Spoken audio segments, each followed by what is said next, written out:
This meeting to order. Welcome, everyone, to Goleta City Council meeting of June the 2nd, 2026. If you'll all rise and join me in the Pledge of Allegiance.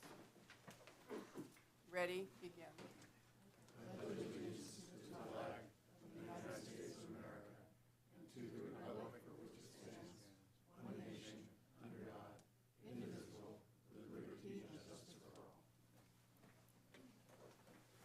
Thank you.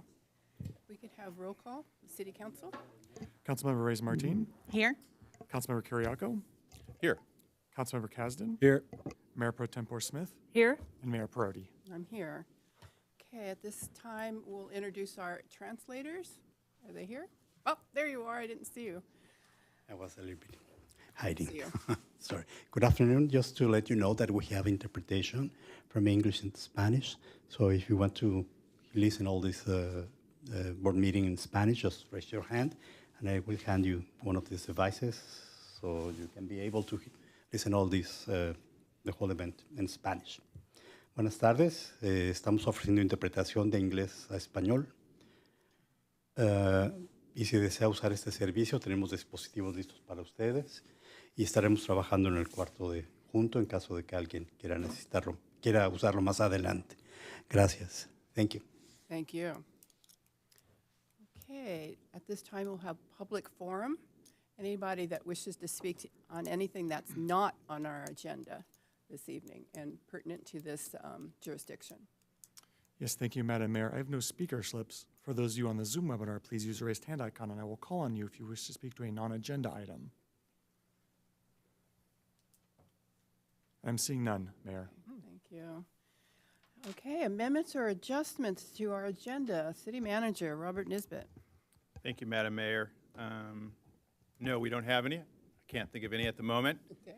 but I am caught a little off guard because we didn't have any public comments, so we're moving along. But I can move into City Manager's report. I Please. do have a couple announcements. And we did have the presentation on the upcoming FIFA events. It's now June, so things are starting, so I'll announce some of those again. Free watch party at the Goleta Community Center to watch Team USA take on Team Paraguay on Friday, June 12th at 5:30. This free family-friendly watch party includes a live stream of the match, fun activities, free tacos and burritos from Don Pepe's Mexican Food while supplies last, and other items, beverages available for purchase. And then we're also thrilled to bring back Meet Me in Old Town. And Meet Me in Old Town for this summer was geared also towards the World Cup. So the two Meet Me in Old Towns are back-to-back, a week apart. One is Wednesday, June 17th. The other, June 24th from 5 to 8. And those are at the intersection of Hollister Avenue and Pine Avenue near Community West Bank. Classic block party atmosphere, expanded space, more activities, live music, food, and more soccer watch parties. And, of course, we want to extend a warm welcome to Team Austria. I'm not sure if they've arrived yet, but I think they have. They'll be in Goleta soon. And we put up the banners that were shown last week. Those are around town now, and we're proud to be a host city for the Austrian squad. That's all I have. All right, thank you.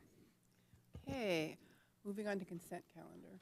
Yes, thank you, Madam Mayor. That's item A1, approval of the City Council meeting minutes of May 19, 2026. Item A2, amendment number 2 to professional services agreement number 2024-040 with Western Audiovisual for council chambers AV maintenance. Item A3, amendment number 1 to professional services agreement number 2024-059 with Voices Translation and Interpretation Services for Spanish Interpretation Services. Item A4, acceptance of the April 2026 check register. Item A5, professional design services agreement with the Urban Forest Institute for citywide canopy map and parks and open space landscape design. And item A6, Marburg proposed solid waste rate increase. Thank you. Council wish to pull any item from consent? Okay, I'm not seeing any. Do we have any comments, public speakers? Yes, thank you, Madam Mayor. I do have one hand up. For those of you on the Zoom webinar, please use the raised hand icon if you wish to speak to the consent calendar. Our first speaker is Ken Knight. If you'll please unmute yourself, you will have 3 minutes. Good evening, Madam Mayor and Council. My name is Ken Knight, and I'm speaking as an individual member of the Public Tree Advisory Commission. My opinions are my own and not those of the Commission. I was surprised to see the canopy project on the consent agenda. It's my understanding that this item is potentially scheduled to be presented at the Public Tree Advisory Commission, which happens to meet next week. Normally, a project of this magnitude dealing with trees is presented to the Advisory Commission first so that the Council has the benefit of our review and discussion. I've looked at the work program, and I think the staff has made an excellent choice in working with Dr. Matt Ritter and his colleagues at Cal Poly's Urban Forest Institute. I hold them all in high regard. But there are elements of the work program that could use a little bit more review.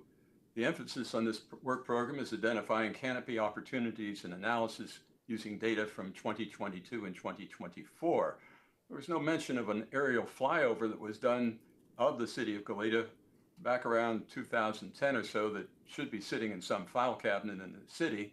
This data was used in the original urban forest management plan and could provide some valuable insight in canopy changes over time. I suggested it might be prudent to hold this item for a week until the council can receive the benefit of PTAC comments and then return it to council for final approval. Thank you. Thank you. And I have no further speakers. Thank you, Mayor. Okay. Would someone like to make a motion for a consent calendar? I'll move approval. Okay, do I have a second? I'll second. I was like, Please, oh, not everyone okay. all at once. Okay, roll call vote, please. Thank you, Madam Mayor. Minutes. Council members, please lock in your votes. Councilmember Reyes Martin, Aye. Councilmember Kiriakou, Aye. Councilmember Kasdan, Aye. Mayor Pro Tempore Smith, Yes. and Mayor Perotti. Aye. It's unanimous, ayes have it. Okay. We have two presentations. Yes, and our first presentation is item B1, a proclamation of the City Council of the City of Goleta, California, recognizing June 2026 as LGBTQ Pride Month. Thank you. I believe Councilmember Kiriakou would like to present this.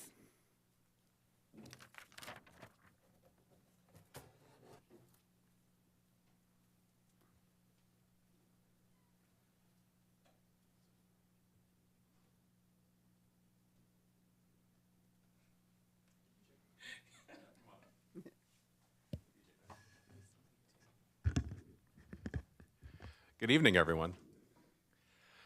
Okay, so I have a proclamation of the City Council of the City of Goleta, California, recognizing June 2026 as LGBTQ+ Pride Month. Whereas 2026 marks the 57th anniversary of the Stonewall riots, 6 days of intense protests in June 1969 following a police raid on the Stonewall Inn in Greenwich Village that specifically targeted lesbian, gay, bisexual, transgender, queer, and questioning patrons, an event that galvanized the worldwide LGBTQ+ rights movement. And whereas, despite significant progress, many within the LGBTQ+ community continue to face discrimination, marginalization, and inequity, simply for being themselves and for loving openly and authentically. And whereas the LGBTQ+ community, alongside dedicated advocates, allies, and organizations such as Pacific Pride Foundation, which celebrates its 51st anniversary in 2026, remains steadfast in the pursuit of inclusivity, equality, and dignity for all people, regardless of sexual orientation, gender identity, or gender expression. And whereas the City of Goleta continues to affirm its commitment to equality and endeavors to ensure that everyone in Goleta can reach their highest level of health and potential for a successful life, regardless of their background and identity, and experience a sense of belonging in the community. And whereas the city honors LGBTQ+ individuals who, despite being historically marginalized, continue to celebrate their identities, love, and contributions in various expressions of pride. Now, therefore, be it resolved that the City Council of the City of Goleta, California, does hereby recognize June 2026 as Pride Month in the City of Goleta and encourages all residents to take part in local pride events and to stand as advocates and allies, united in rejecting prejudice and honoring the rich diversity of our community. Approved this second day of June 2026 and signed by our mayor, Paula Perotti.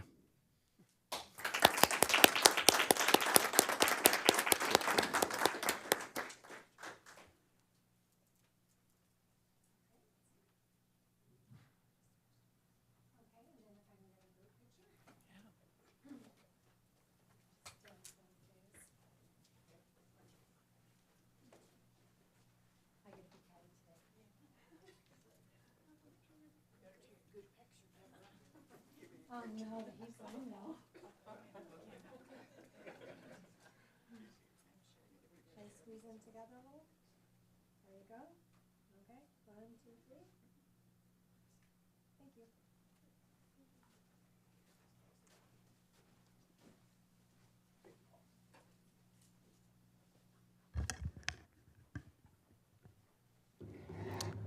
every time I get on these things, I think that, do I want to be playful or not? But I feel like that's my job. So I want to say thank you. I feel like I won a Grammy.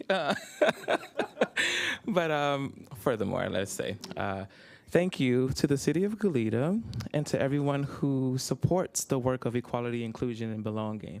Our executive director is in funder meetings right now, so we can continue to do this great work of advocacy and providing safe spaces for our community.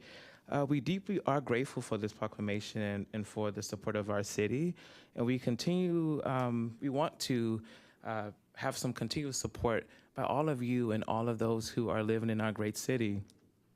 We invite you to join us on August 22nd at Chase Palm Park Field for our annual Pride Festival, when this year we are celebrating the theme, Be Bold, Be Proud, and Be Unstoppable. On behalf of the Pacific Pride Foundation, my name is DJ. I'm the Donor Relations Manager, recently employed there. Worked in this community for about 12 years as your entertainer, your queen, and it's really cool to be in a different role, and so to serve our community in a different way. So thank you so much. Oh, thank you.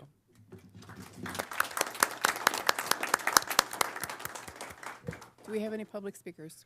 Yes, I have no speaker slips, Mayor. For those of you on the Zoom webinar who wish to speak to this item, please use the raised hand icon and I will call on you. I'm seeing none, Mayor. Okay, thank you. All right, we have another presentation. Yes, thank you, Madam Mayor. That's item B2, a proclamation of the City Council of the City of Goleta, California, proclaiming the day of June 19th, 2026 as Juneteenth in the City of Goleta. And Councilmember Kasdan will present this one.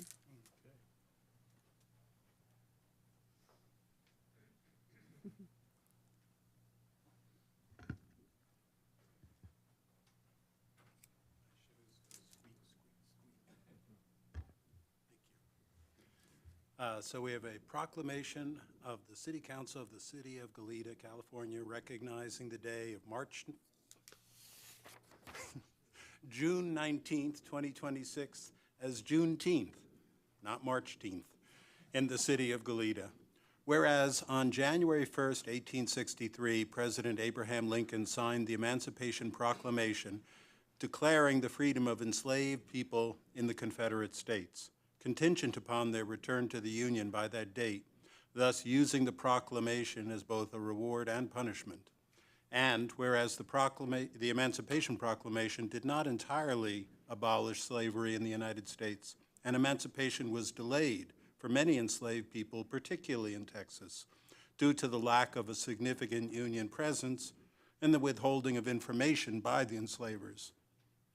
And whereas African Americans in Texas finally learned of the Emancipation Proclamation on June 19, 1865, when federal troops arrived in Galveston, Texas, to enforce the proclamation and ensure the freedom of approximately 250,000 enslaved people, leading to celebrations among the newly freed and the birth of Juneteenth, also known as Freedom Day or Independence Day.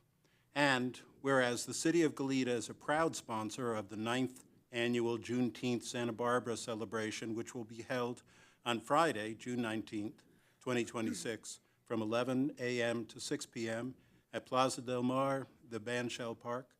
And whereas this year's theme, Love for the People, invokes the emotion of hope, one that finds strength in community gathering together to celebrate freedom.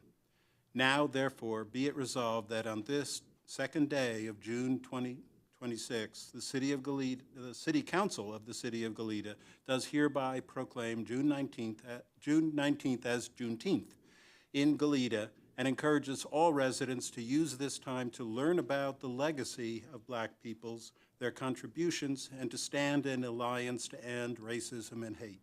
Approved this day, the second day of June 2026, and signed by Mayor Perotti. Thank you.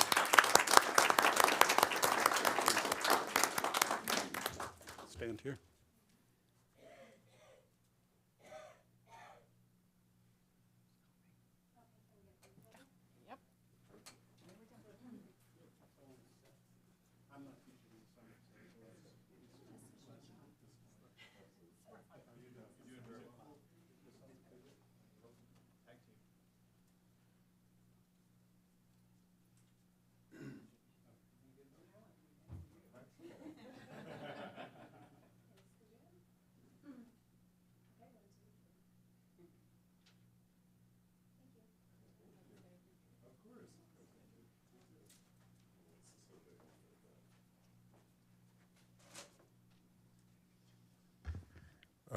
right, so thank you so much, Mayor and council members, and of course the City of Goleta. My name is Jordan Killebrew. I'm one of the co-founders of Juneteenth Santa Barbara, and we're so grateful to have the City of Goleta always return and support us in our endeavors to help educate our South Coast region about Juneteenth and also about the efforts of our local Black community members.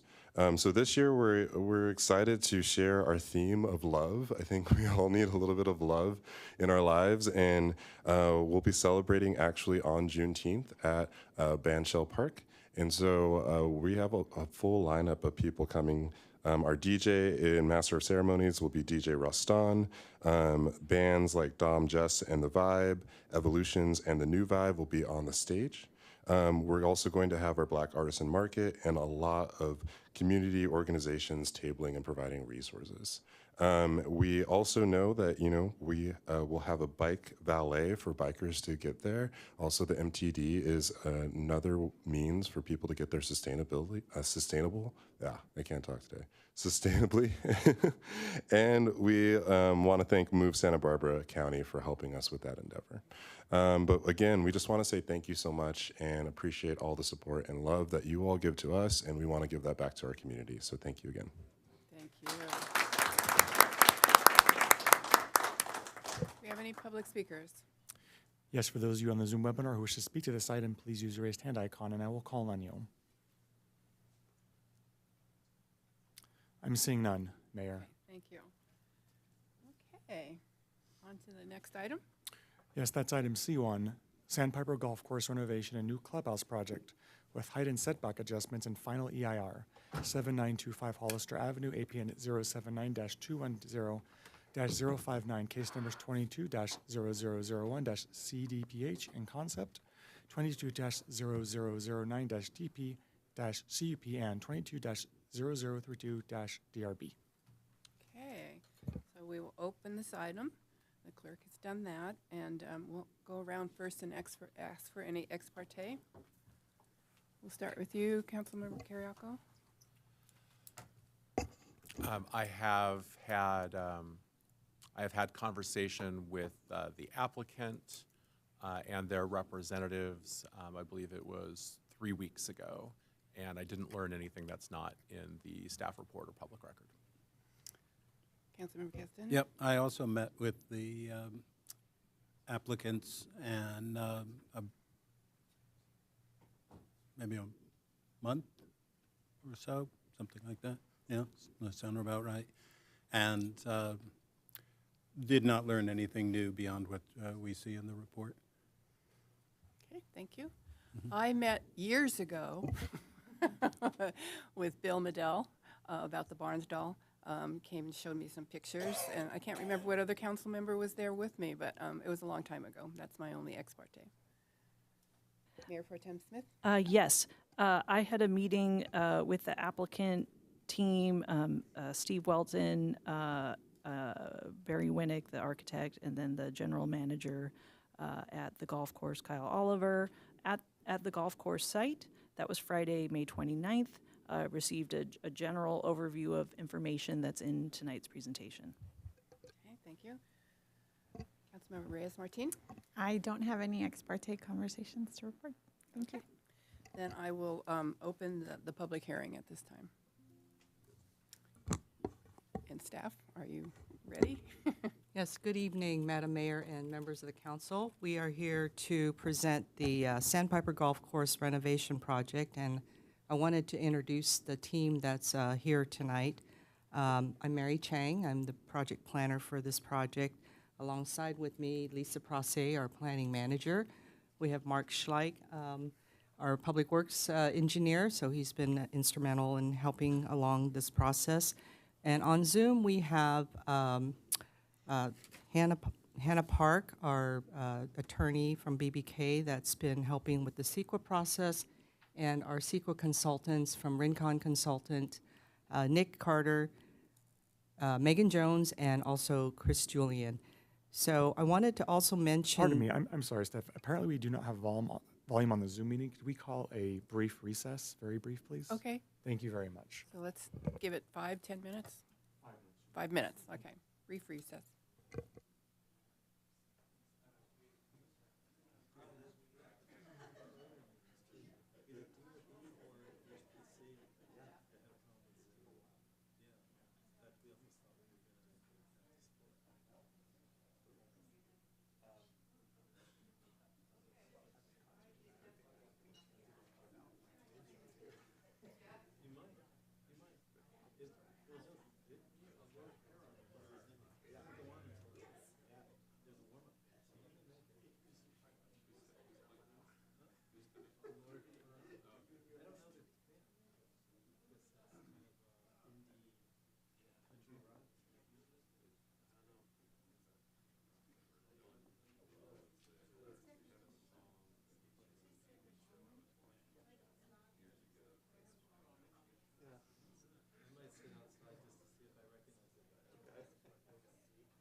Test, test, 1, 2. Test, test.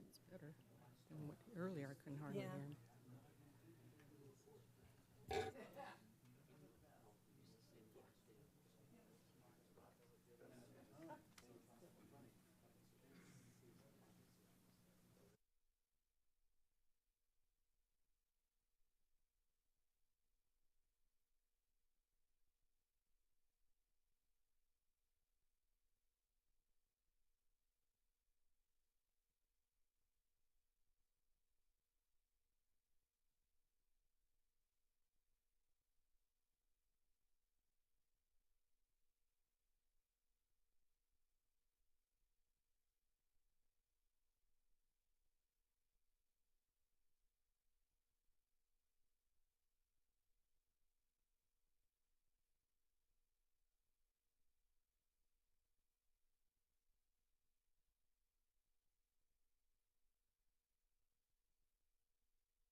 Okay, Mayor, I think we've solved the problem. Give me 1 minute, second here, and I'll start the meeting whenever you're ready. Okay, let's.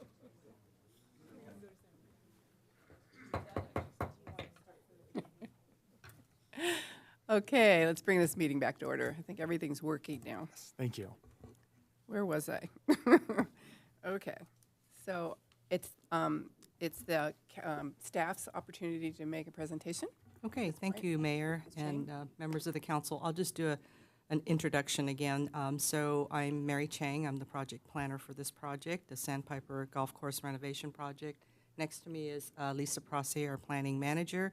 Mark Schleich is our public works engineer that's been working on this project. And on Zoom, we have Hannah Park from BBK, who's been guiding us through the CEQA process from Legal Eyes, and then our CEQA team from Rincon Consultants consists of Nick Carter, Megan Jones, and also Chris Julian. And I wanted to give a shout out to Steve Rodriguez, who's our contract planner, who did the deep dive in this project, helping us with analysis, consistency with zoning and general plan policies, as well as reviewing the CEQA EIR process and preparing all the documents for the different commissions, the boards, and city council. So with that, we will start with the project location. I think everyone knows where the Sandpiper Golf Course is. It is at 7925 Hollister Avenue. It was formerly, the project site was the Elwood Oil Fields. The golf course was constructed in 1972. The surrounding uses is the Pacific Ocean to the south. There's the Bacara Hotel to the west, along with Haskell's Beach. To the north is Hollister Avenue, US 101, residential uses, and then the future Fire Station 10. To the east is residential uses, Elwood Mesa Open Space, and Sperling Preserve. Oh, by the way, I did see Winnie Kai in the audience. I wanted to mention her as well as part of the review process team. Here's a depiction of the existing clubhouse and the Barnstall Rio Grande gas station. Some existing maintenance facilities that's on site. And I'll just touch quickly on the project description, because I know the applicant will be highlighting some things as well. So the project is to replace the existing clubhouse and comfort station buildings. It's to redesign the 18-hole golf course, to replace existing maintenance buildings that you just saw, to redesign the existing parking lot, to construct the Rio Grande coffee, to construct a Rio Grande coffee shop. It's a adaptive reuse of the historic Barnstall Rio Grande gas station. To improve, make improvements along Hollister Avenue, and to construct, the proposal is to construct a decomposed granite type 4 trail south of Hollister Avenue adjacent to the project site. I don't know, I can't see it here. Additionally, the request will ask the city to vacate a portion of Hollister Avenue right-of-way to accommodate parking and landscape improvements. There will be open space easement on 5-acre portion of Bell Canyon west end and adjacent to the project site. There will be beach frontage lateral access easement above the mean high tide line. There will be an update to the city's general plan ESHA designation maps, and annexation to the Goleta West Sanitary District sphere of influence is required for the project, and also a request for building height and setback adjustments. So the building height adjustment is to allow an increase in minimal parts of the roof pitch of the clubhouse building. As you can see, it's kind of sort of a wave design, and there will be some minor adjustments to 29 feet. 25 feet is the maximum allowed in this zoning district. So, and also there's a elevator tower projection that goes up to 35 feet. So those are the two elements requesting an adjustment. And the setback standard adjustment is for 8 parking spaces along Hollister that needs to encroach into the 10-foot setback. So those two, the height and the setback adjustment, is an allowable adjustment through the development plan process, if approved. Here's a project site plan. I won't go over the details. It's the legend might be a little difficult to see, but it's just a quick show of the site plan. I think the applicant as well will be touching on many of the elements. There is the existing condition for the clubhouse on the top graphic, and as you see, there will be the new clubhouse proposed on the bottom graphic. So a totally different design. Here is a view for the existing Barnstall Rio Grande gas station, and then the proposed repurposing of this gas station into a coffee shop on the bottom. And from Hollister Avenue, you'll see existing condition has overhead utilities, and that will be undergrounded as part of the proposed project on the bottom graphic. The objectives of the project is to maintain and improve the golf course playability, reduce golf course turf area and use native and coastal landscaping, which will be a big water savings measure. Provide improved recreation and dining facilities for both the golfers and the public. Provide enhanced maintenance facilities to rehab, preserve, and reuse the historic Barnstall Rio gas station into a coffee shop. Protect water quality and bluff stability by converting existing private septic systems to public sewers, which is why the annexation into the Goleta Sanitary District is necessary.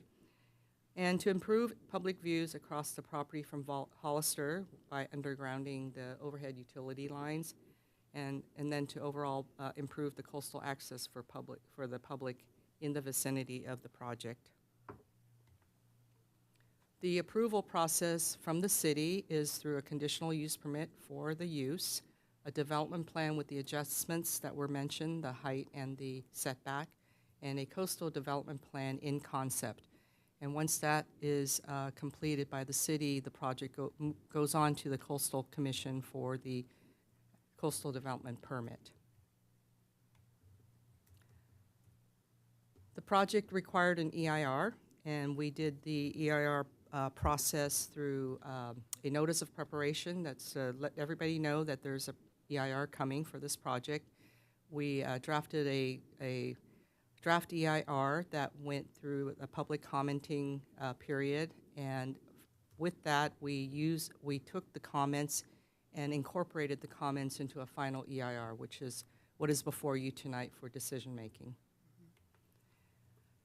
There were no significant and unavoidable impacts. There were some significant but impacts that can be mitigated. So these are the categories that were subjects that could be mitigated and has mitigation measures.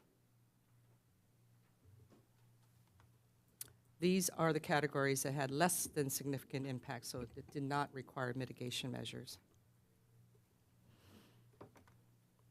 As part of the EIR, there's alternatives that are evaluated, and there were 4 alternatives.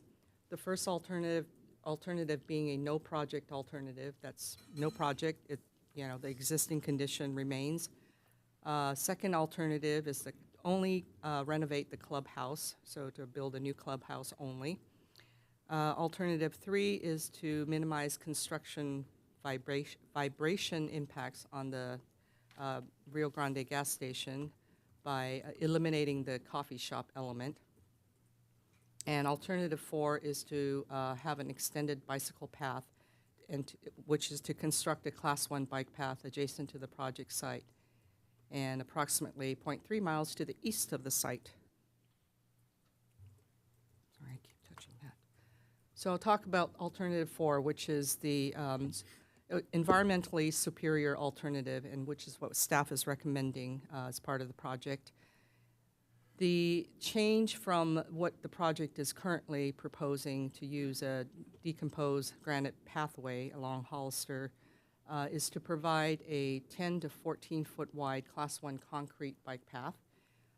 This will extend the path approximately, again, 0.3 miles east of the project site, which will connect the path to an existing Class 1 bicycle path. So alternative 4 is wrapped into our recommendation for the project.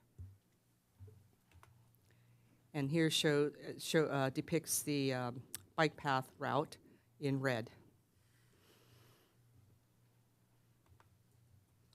And just to highlight some of the benefits of alternative 4, it's to reduce the maintenance compared to a proposed DG path, to promote the use of alternative transportation modes by project employees and the public. It's to minimize vehicle trips, which will ultimately reduce air emissions and energy use. It enhances access to Elwood Mesa Open Space, Burling Preserve, and existing coastal vertical access points. And it brings the project into consistency with general plan policies relating to alternative modes, diversion of automobile trips to alternative modes, and pedestrian facilities in new development. And finally, alternative 4 provides consistency with the city's bicycle and pedestrian master plan, which identifies Class 1 multi-use path between Cathedral Oaks and Elderberry Drive. So before I touch on the Planning Commission recommendation, I want to talk about this project went to the Historic Preservation Commission for the Barnstall Rio Grande gas station, the repurposing of that historic element into a coffee shop, and it was received unanimously with a recommendation to council to approve that element. It also went to the Design Review Board with glowing remarks for the design, overall building design, and overall site planning. And so the Design Review Board also recommended approval of this project. And then we went to Planning Commission on April 27th. There was a vote, unanimous vote, to recommend to the council to adopt the CEQA findings, the EIR, and to adopt the MMRP, and to approve the project's alternative 4. Then there was a second vote that was a 3-to-1 vote to recommend to the council to approve the alternative 4 with requirements that new trees adjacent to the main project site access driveway to not obscure coastal visual resources.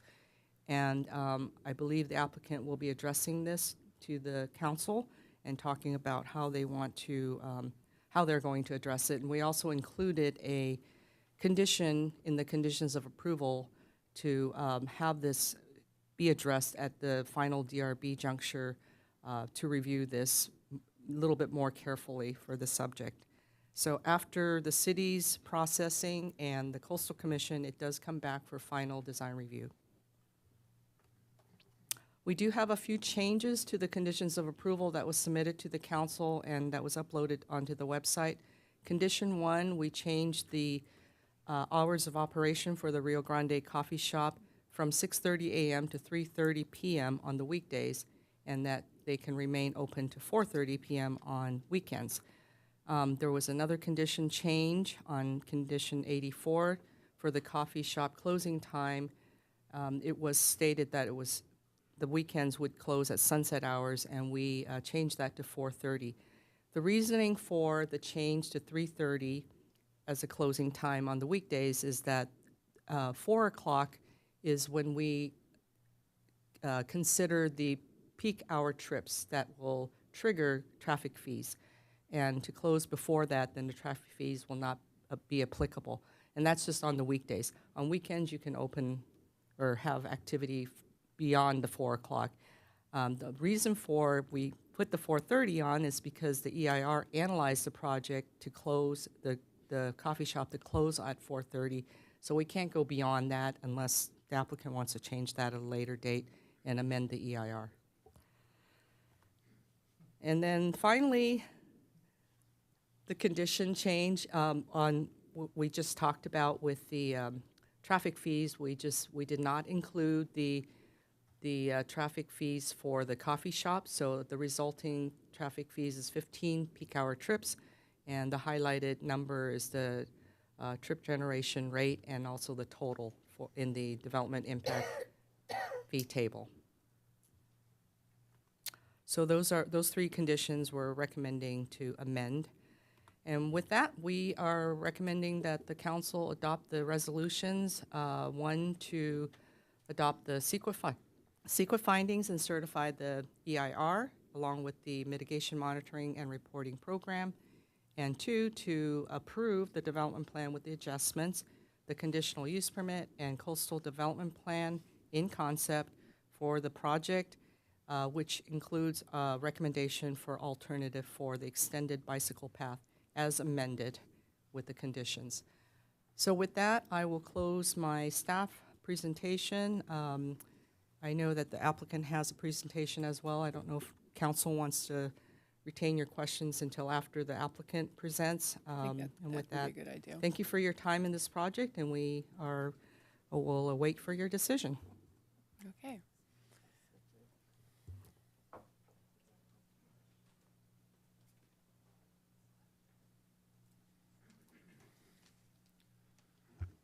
All right. Good evening, Mayor Perotti, members of the City Council, and staff. For those of you who I have not met, my name is Kyle Oliver. I'm the General Manager at Sandpiper Golf Course. We are really excited to be here tonight. Reaching this point has taken years of collaboration, dedication, and hard work from a lot of individuals, and is incredibly rewarding for our entire team to finally share with you all where we are tonight. Over the past 4 years, through conversations with local organizations, neighbors, and community members, we have consistently heard that this project represents far more than a golf course renovation. It is viewed as a meaningful environmental improvement and an investment in the identity and future of this community.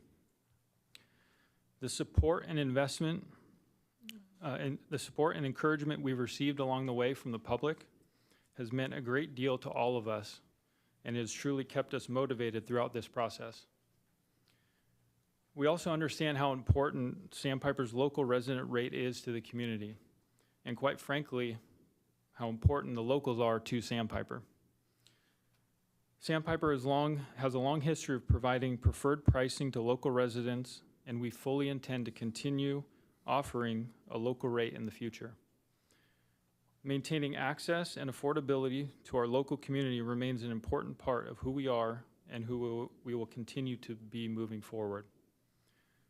While this plan does enhance the golf course, it also delivers a wide range of environmental and public benefits, including the rehabilitation of the historic Barnesdale structure, new public trails and pedestrian connections, undergrounding of the utility lines, enhanced landscaping and habitat improvements, and a new state-of-the-art clubhouse designed with long-term community value and environmental stewardship in mind. We have several members of our project team tonight, and I'd like to introduce a couple of them. Our lead planner from SEPS Land Use Consulting, Steve Welton, and then our architect with Winnick Architects, Barry Winnick. And we are all here to answer any questions you may have. So on behalf of our owner, Mr. Ty Warner, and the entire team at Sandpiper Golf Course, we appreciate your time and consideration this evening, and we respectfully request your support and approval of the project tonight. Thank you. Thank you. Good evening, Madam Mayor and members of the council. It's great to be with you this election eve, or night, I should say. I'm Steve Welton with SEPS Land Use Consulting. I'm grateful, like Kyle said, to be part of this incredible project I think is going to transform the Western Gateway for the city of Goleta. I'm also really appreciative for Mr. Warner in developing the vision for this project and sticking with it through what Kyle said has been a long process. The components of the project, as staff went through, are pretty simple. You know, the remodeled golf course with an updated comfort station, the historic renovation of Barnesdale, a city landmark, a new clubhouse, including a new entry that's now better aligned with Cathedral Oaks and conducive to a possible future roundabout, and finally, a modernization of the existing maintenance facilities. This project has something for every resident of the city of Goleta to like. That's been reflected in the support that we received from the community, and which we're very grateful. Should you proceed with your approval tonight, we will then go to Coastal Mission for your support, and your support there will be a great deal of importance to us. So for today, we've highlighted 4 viewpoints for discussion: the Barnesdale gas station, the environmental improvements, the golf experience, and of course, the community and neighborhood amenities. So Barnesdale gas station, shown here, is a city landmark, has been stated. Our proposal is to restore it and repurpose it as part of a new cafe to serve the community and the golfers. In a nod to the past, we're going to use antique gas pumps that are actually electric bicycle chargers. And so we anticipate that the bikers and pedestrians that will use that new path that Mary talked about will find this a nice place to stop and get a snack or a drink, and also be available for golfers coming off of the first tee. So it's located here. To the north, of course, is our neighbors, the Hideaways, and to the east is the Bluffs neighborhood. Here's a photo showing Barnesdale in its heyday. You'll notice a cafe and an inn in the foreground, so that our cafe concept has some roots in the past. You'll also notice here the power lines that were even there back in 1920s, proposing to underground. And here's another close-up view of what it looked like. Our goal, of course, is to restore it back to this original condition. Here it is today. It needs a little TLC, but our architect Barry tells me that the bones are still strong, And you can still, of course, see those power lines again in the foreground. This little site plan shows you some of the key features, the parking, there'll be outdoor seating, there'll be some interpretive signage both outside and inside the facility that show the history of the area all the way back to the Chumash and the oil fields as well. And we'll have a lighted crosswalk that will allow our neighbors to the north to come across Hollister safely and enter the Sperling Preserve or stop here or go to the golf course. Here's just one final view. Recently, local historian Tom Modugno wrote about a component of this project in The Independent. He said, this could be a win-win situation for a change. Good for the local government, good for the golf course, and most important, good for the city of Goleta. And we agree. So let's turn to the environment. If you're a nature lover, you're going to appreciate how this project's going to improve the on-site resources and build sustainability.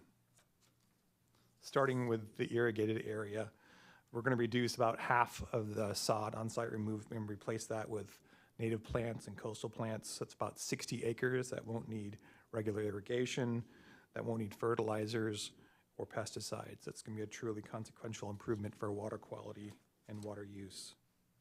We're going to remove about an acre, over an acre, of concrete.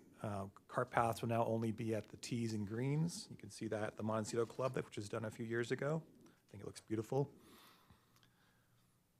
Your Goleta General Plan talks about encouraging applicants to find opportunities to improve ESHA where it's possible.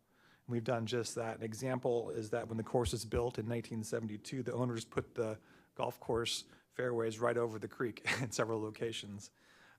Here's an example of one location by hole 4 or 5 where it's going, a cart path goes across the creek and a pipe underneath it. And so we want to remove that, put a bridge across it, work with the local and state agencies to accomplish that, and then restore the area underneath. So a butterfly is the literal symbol of your city. We want to encourage their success. So we borrowed the plant palette from the city of Goleta's used at Elwood Preserve as inspiration for our landscape plan. And note when we say here foraging, by the way, it won't include certain species like milkweed that would encourage butterflies to stay too long. We want them to encourage them rather to further their migration. We want clean waters in the ocean. I think we all do. This project's going to be doing its part with best management practices. One feature of that will be sand capping, which is a layer of sand a few inches thick on the fairways and the greens that will act as a sponge and soak up that water, treat it before it's released from the site. The irrigation system's over 50 years old, so am I. It needs an overhaul. Modern irrigation systems for golf courses provide the right amount of water based on real-time data for the soil conditions and the weather. The operators will be able to fine-tune the output for literally each sprinkler head over the entire course, hundreds of them. It's pretty amazing. I think we'd also all agree that private septic systems in the bluff aren't ideal. The applicants have a memorandum of understanding with the Goleta West Sanitary District to work with LAFCO to expand the district's sphere of influence boundary, as Mary said, and allow us to connect the clubhouse and the comfort station and Barnsdale to public sewer and get that effluent off the bluff. So turning back to the turf area really quick, this is an exhibit that gives you a visual understanding of that water footprint one more time.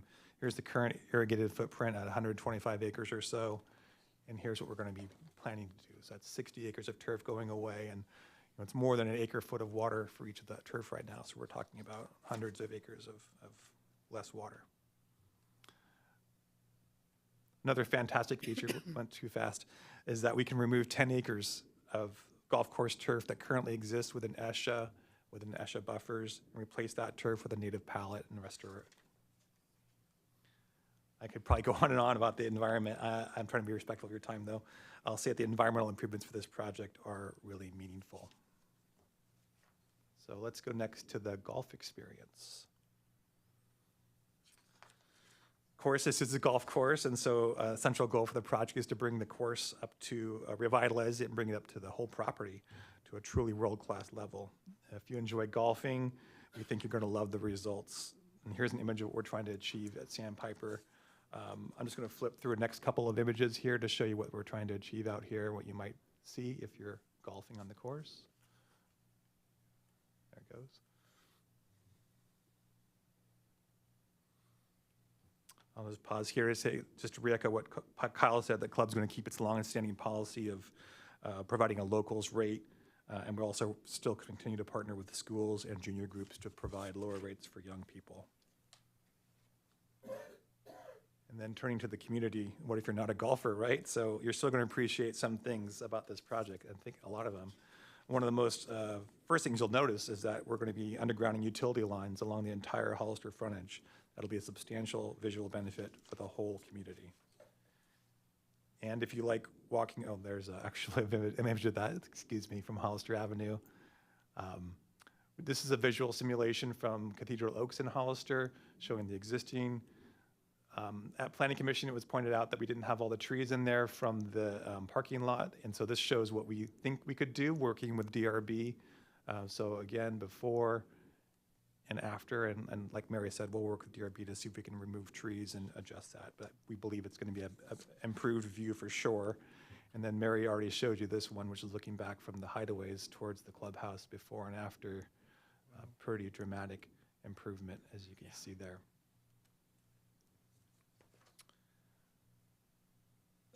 If you like biking, you love golf, or sorry, if you love walking and biking, we'll be proposing to extend the De Anza Trail.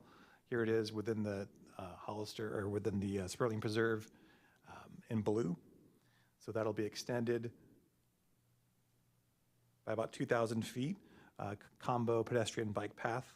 Our proposal would be to extend it about 2,000 feet west, and also, as Mary said, another third of a mile or so east. In total, about 3/4 of a mile.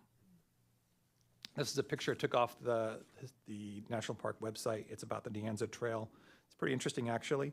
It starts in Mexico, goes through Nogales, Mexico, through Santa Barbara, all the way up to San Francisco. It's commemorating its 250th year, just like our country is this year. Kind of cool. There it goes. This is a view what we had in mind originally when we proposed this project from the outset, sort of a meandering path. However, at staff's request and going through the EIR, we're willing to accept alternative 4, which would widen this path and provide a Class 1 bikeway. Mark's been very kind working with us and agreeing that we can continue to work with him to find ways to keep that meandering concept, make it feel a bit less urban out there. Just continuing on the trails theme, the project also will maintain existing trails within Bell Canyon to the west of the project site, and that'll go along with a 5-acre donation that the owner is making to dedicate in Bell Creek Canyon as a permanent conservation easement.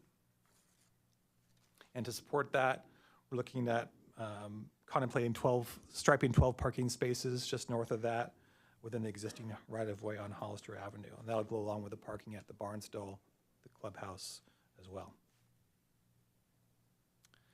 So carrying this counterclockwise, Mary mentioned this, we're going to be dedicating horizontal access along the beach and formalizing public access in that area.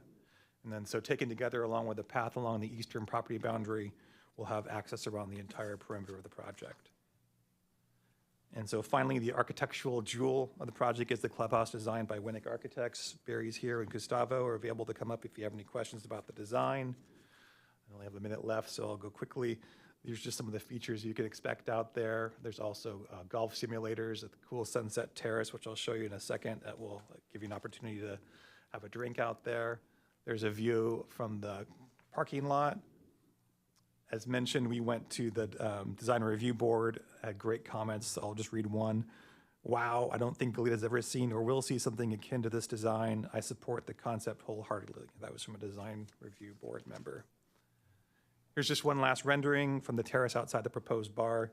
I'm looking forward to getting a drink out there someday. I'll end up here now and just say thank you to staff. I want to express my deep appreciation for city staff, and I'll call out Mary Cheng this time. They've all spent numerous hours on this project, oftentimes extra hours, to help us meet key deadlines and help us get this project moving forward. So it's been a pleasure working with all of them, and well, thank you very much. Thank you. Thank you for that presentation. And we do have a great staff. I hear that often. Okay, so we go to questions from council. Councilmember Carriaco? Thank you, Madam Mayor. Wow. This is a really, forgive the pun, but a really historic night and a really important night for Galida's future as well. And it's a night that's been a long time coming, a long time coming.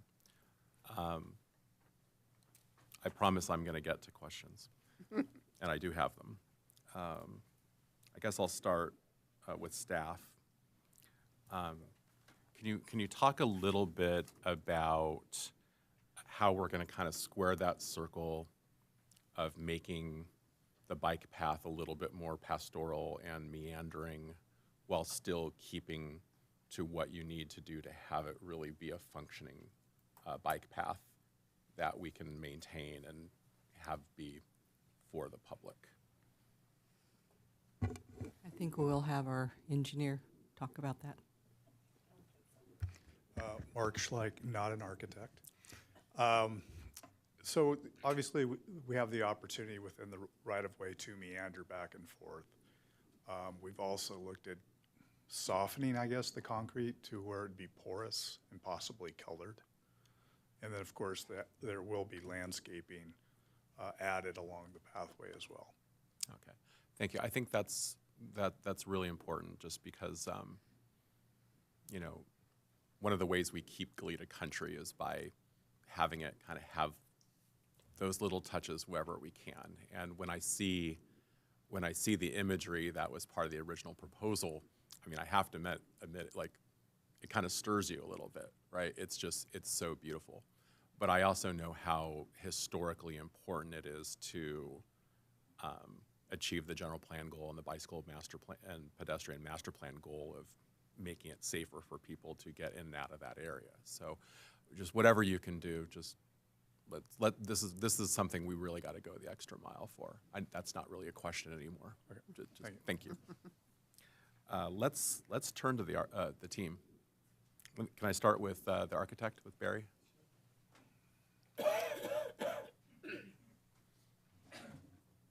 So, I mean, Goleta's really having a moment right now. We were just in the LA Times as a place to visit and a destination. There's new murals popping up. There's a new train station popping up that is blending modernity with history.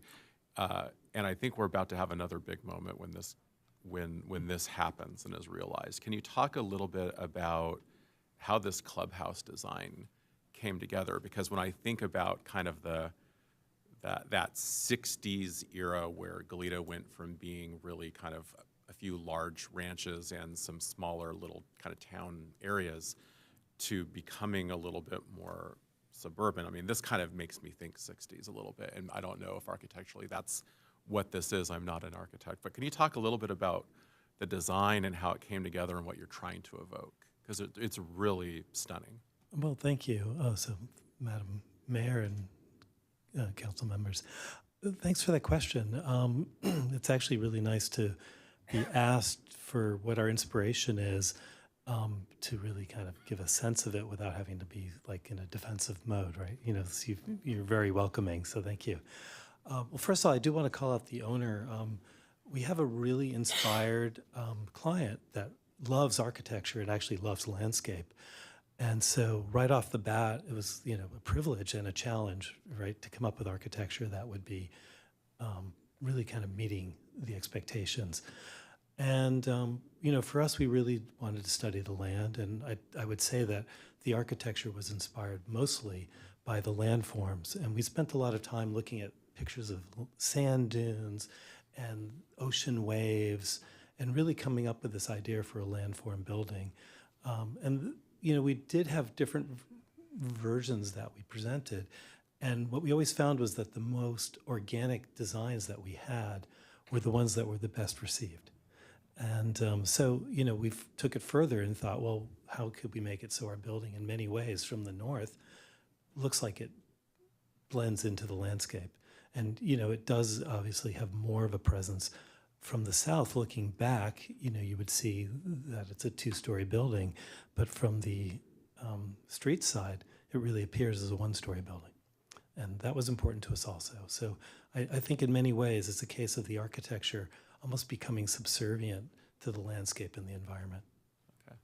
Yeah, it works. It's, way down the mountain, well, way down the hill, is the Barnstall station, which is very much a different architectural kind of vibe. And I'll get to that in a minute. But, actually, let's talk about the current state of the Barnstall station. So it was attributed to you that the bones are good. So what does that mean? Okay, and let me just frame why I'm asking.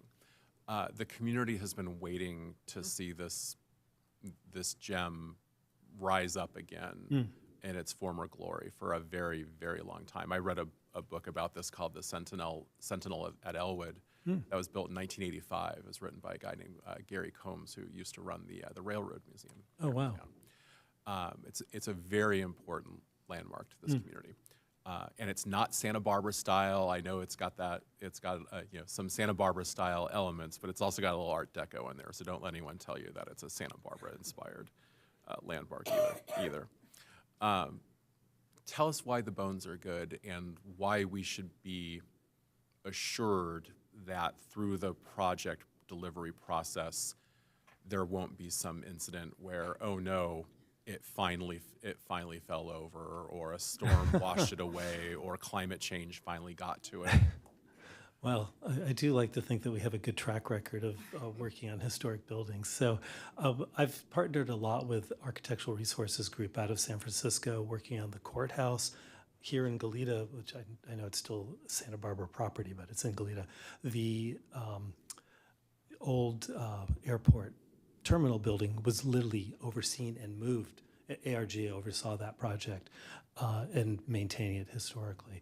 So, and also I've done work on the Coral Casino project, and before coming to Santa Barbara on the East Coast, I worked a lot of times on projects that were meeting Secretary of Interior standards.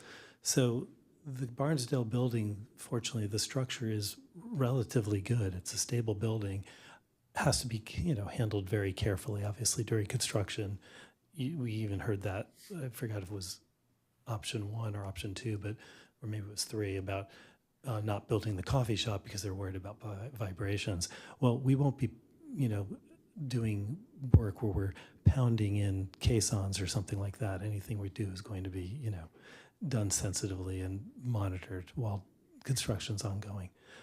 Incidentally, one of the things that's fun for me on this project is the fact that we have a historic building and this style that, a lot of people really love in this community, and also getting to do something that's a little more modern, let's say, and environmentally organic styled architecture. So it's fun to have both going on the same project. Thank you.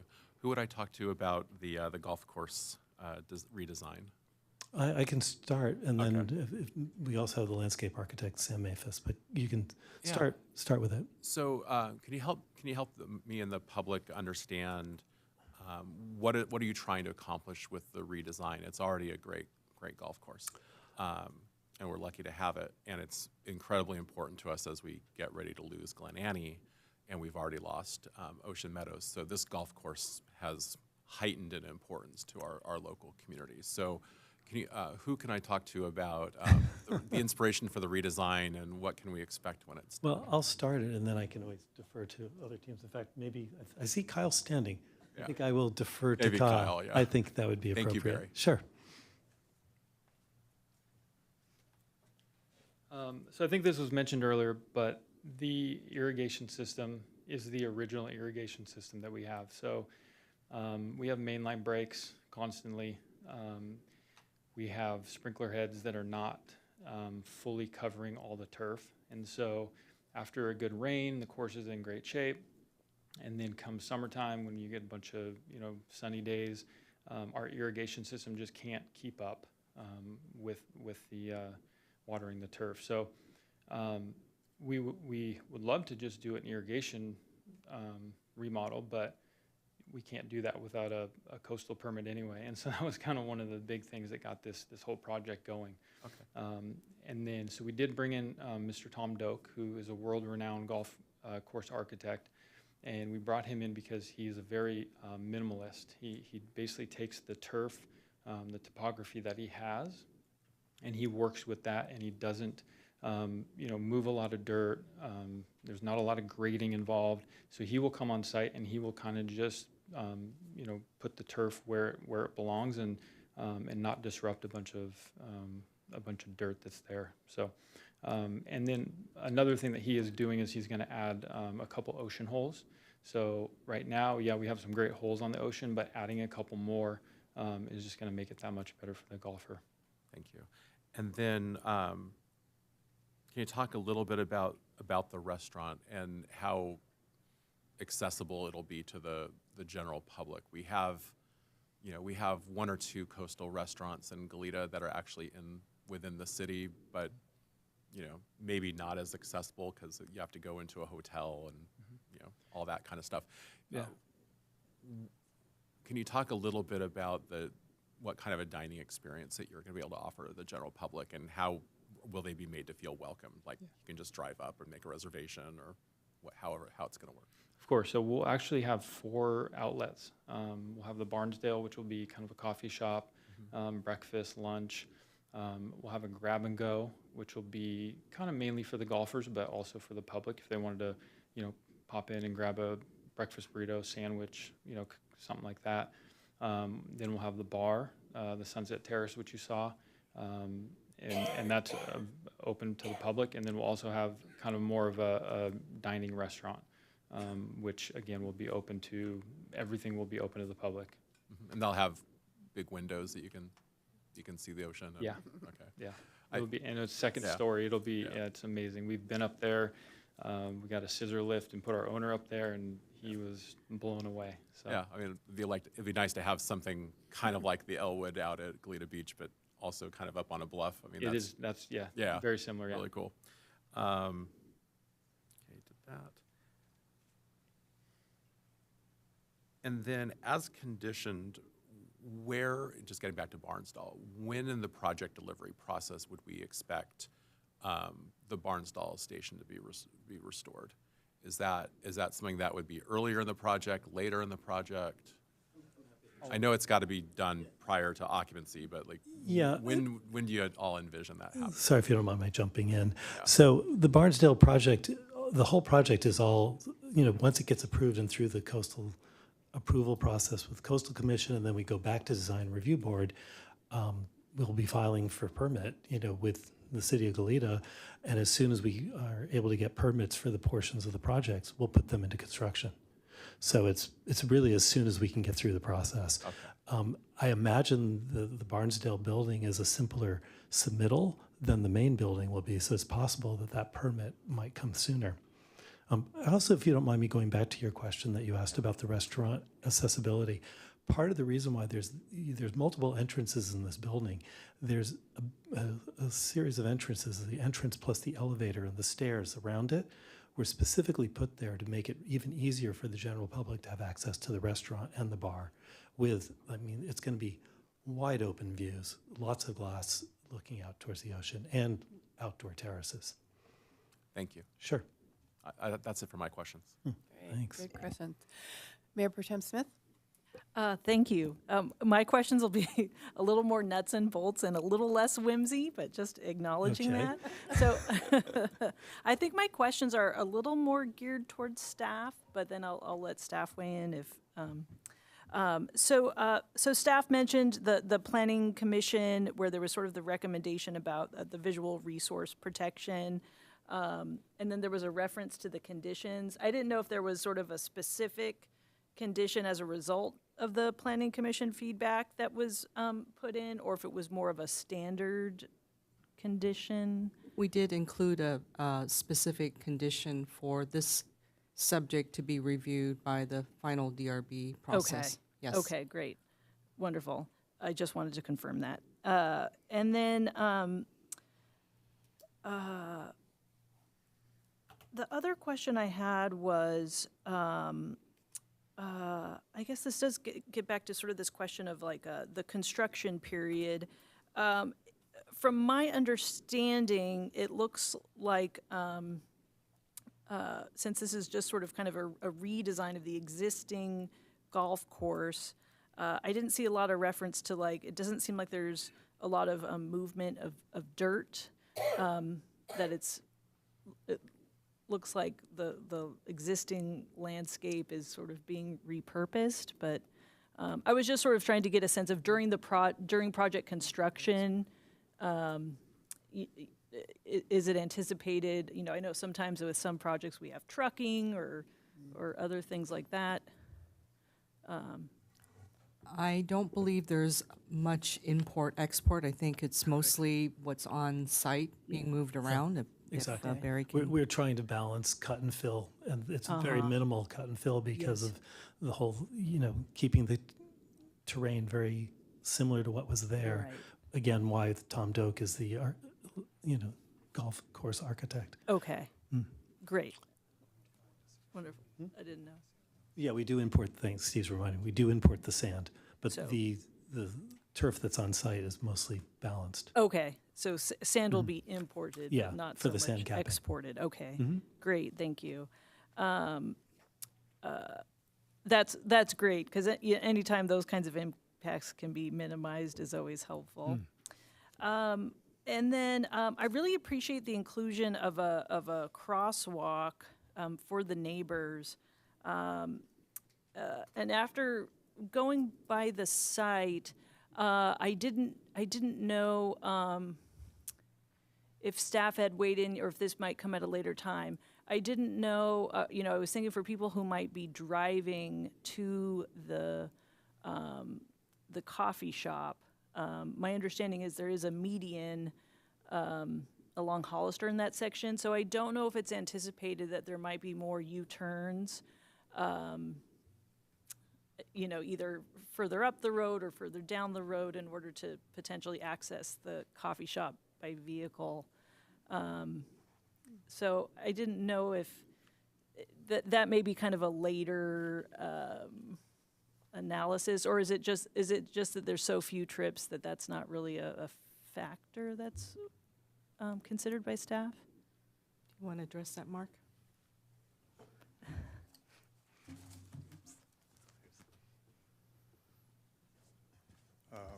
Mayor Priorities, council members, at this point, we're not going to modify the median so they can make left turns to go westbound on Hollister Avenue. So you're right, if someone wanted to go westbound on Hollister, they would need to make a U-turn, possibly at that first intersection. But at this point, we're not considering left turns out of this facility. Okay, great. Thank you. Yeah, it's, you know, it's maybe just, I don't know, you know, food for thought at a future review. And then, and it looks like on my review that the maintenance building roof will be solar capable. It'll be designed to sort of be solar ready. Okay. Yes. Yeah, as part of our meeting, the green code, we are showing solar panels on the maintenance facility. Okay. Yeah, Wonderful. absolutely. Okay. Great. It's on the drawings. Wonderful. Those are all my questions. Thank you very much. Councilmember Kasdan. Thank you. So, congratulations for the Hideaway that they'll finally be getting the lighted crosswalk. Some happy residents there. I was curious about the Bell Canyon. Two things. So right now, there'll be a dedication of 5 acres, I think you said. Correct. And so with that, is that adequate to produce access point to the ocean from the road? It's already got some kind of pathway. Yeah, there's already trails there. So it's more or less formalizing a use that's already been established, but there are trails that go through Bell Canyon, and of course from Haskell's in front of Bell Canyon, there's trails that come across. Right. And what we're doing also is we're adding the 12 parking spaces, the striping above it too, which you can walk from there to some of the existing trails. So those 12 spaces, I mean, that's part of, in essence, or with the Haskell's Beach access area? Well, it's up more or less? above. It's closer to the top of where the, what used to be Veneco. It's right up, there's that little siding Okay. that's off there. Yeah. That's where those 12 But spaces it's are. still pretty close. Yeah, if you're it's walking basically to in addition Haskell's. to what's already been, what's available at Haskell's. No, I just think that's really exciting between both because that if there's one area that gets very crowded for parking, it's at Haskell's, and on a sunny day or something on a weekend, and having 12 spaces that are relatively close by is going to be a real benefit. Well, And the great. Bell Canyon, and that's actually, I've walked along that area. It's really pretty, and there's a gorgeous view at the end. Agreed. Robert and I went there, and and it's just there's a pretty view. So that alone is very exciting, and I hope the Coastal Commission appreciates. Well, that, thank you. We would love whatever support you can give us when it's time to go to Coastal. We'll welcome. Be Very happy to. Yeah, very much embrace.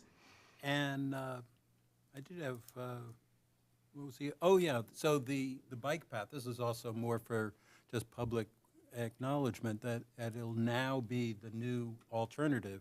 Is coming from where essentially the Class 1 bike lane ends right by Elwood School and will go all the way to Cathedral Oaks. Yes? Correct. In fact, actually, the bike path currently stops short of Elwood School. It's to the east. So this will extend it literally a third of a mile before it even gets to the property where Barnsdale is. So yes, it's a big extension. It takes it all the way to that intersection at Yeah, so for Cathedral kids, Oaks. also for all the residents there going to the high school, our next step will be making access better on the Cathedral Oaks side. Yep. Nina, wherever you are. That's, and did I, one last thing, did I mention, you had mentioned this, with the clubhouse especially, the open bar for council members? Do I remember, did I hear that? Don't know if I can comment on that. All right, well, those are my questions, thank you. Thank you. Councilmember Reyes-Martin. Thank you. A lot of my questions have been answered, but I did want to maybe give the opportunity to hear a little bit more about, you mentioned ongoing, like current and ongoing collaboration or partnership with schools or youth golfers. Could you speak more to that, about what that looks like, what that's like? I think you've heard, some of the concerns, of course, as we face the closure of the Glen Annie Golf Course. I know that's been a great resource for youth and young golfers. So can you address that or talk more about I'm that? going to defer to Kyle, who Thank knows you. much more about this. Thank you. Yeah, thank you. So I've actually been at Sandpiper since 2014. San Marcos High School, we are their home course. UCSB, Westmont, City College, DP uses us quite often. Santa Barbara High will have matches there. So we have great partnerships with them. It's always kind of off-peak times when after they're out of school, but we have every intention to continue that relationship with all of our current partners, and then anyone who wants to contact us, we're always open to that as well. Thank you. Fantastic. I wasn't aware of how extensive that partnership was, so I appreciate hearing that, and If that you it'll come out continue. during golf season on about 4:30 on an afternoon, you'll see quite a few junior golfers. So Yeah, it'd be wonderful to have a future PGA champion who got their start at so Sandpiper. there is actually a PGA Tour player. He's Matt Wolf, who won a Toyota Junior Cup at Sandpiper. I think it was in 2015. So he's actually from Orange County, but played in it. So Wonderful. Thank you. Those are my questions for now. Well, I just have a few because my questions have been asked and answered, but I just have to chuckle at the picture that you brought up of the Barnsdall and the big boulders in front of it. You know, I've been here a long time, so I remember what was happening in that area, and the city felt strongly like we have to do something to protect it. Whenever it would get wet, it would rain, big trucks would go in there and spin donuts. I mean, they had a great time, and we were like, oh my gosh, they're going to do something to that historic building. So, so I don't know who came up with the idea of the boulders, but before I knew it, there were those giant boulders there, and the trucks couldn't, you know, do their thing anymore. So it just brought back such great memories of how that came about. So yes, this project has been talked about for a long time, and the public has constantly asked, when is it going to happen? What are you doing? So it is exciting.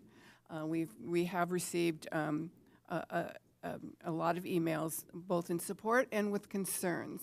So the one concern that I've heard, and I hope we can address it, is the issue with the trees blocking, and I think you touched on it a little bit, the trees blocking the view. I happen to live on the western end of Goleta, and I take the bridge and Hollister almost daily, and people getting on the freeway or getting off, it's magnificent. It's just this stunningly beautiful view that you just kind of almost takes your breath away on a clear day, and the ocean is just so blue. So I think that's really important to a lot of people, that we make sure that we protect that in any way that we can. I love the idea about the underground telephone poles and wires, and I think that's going to be such an improvement. It's incredible.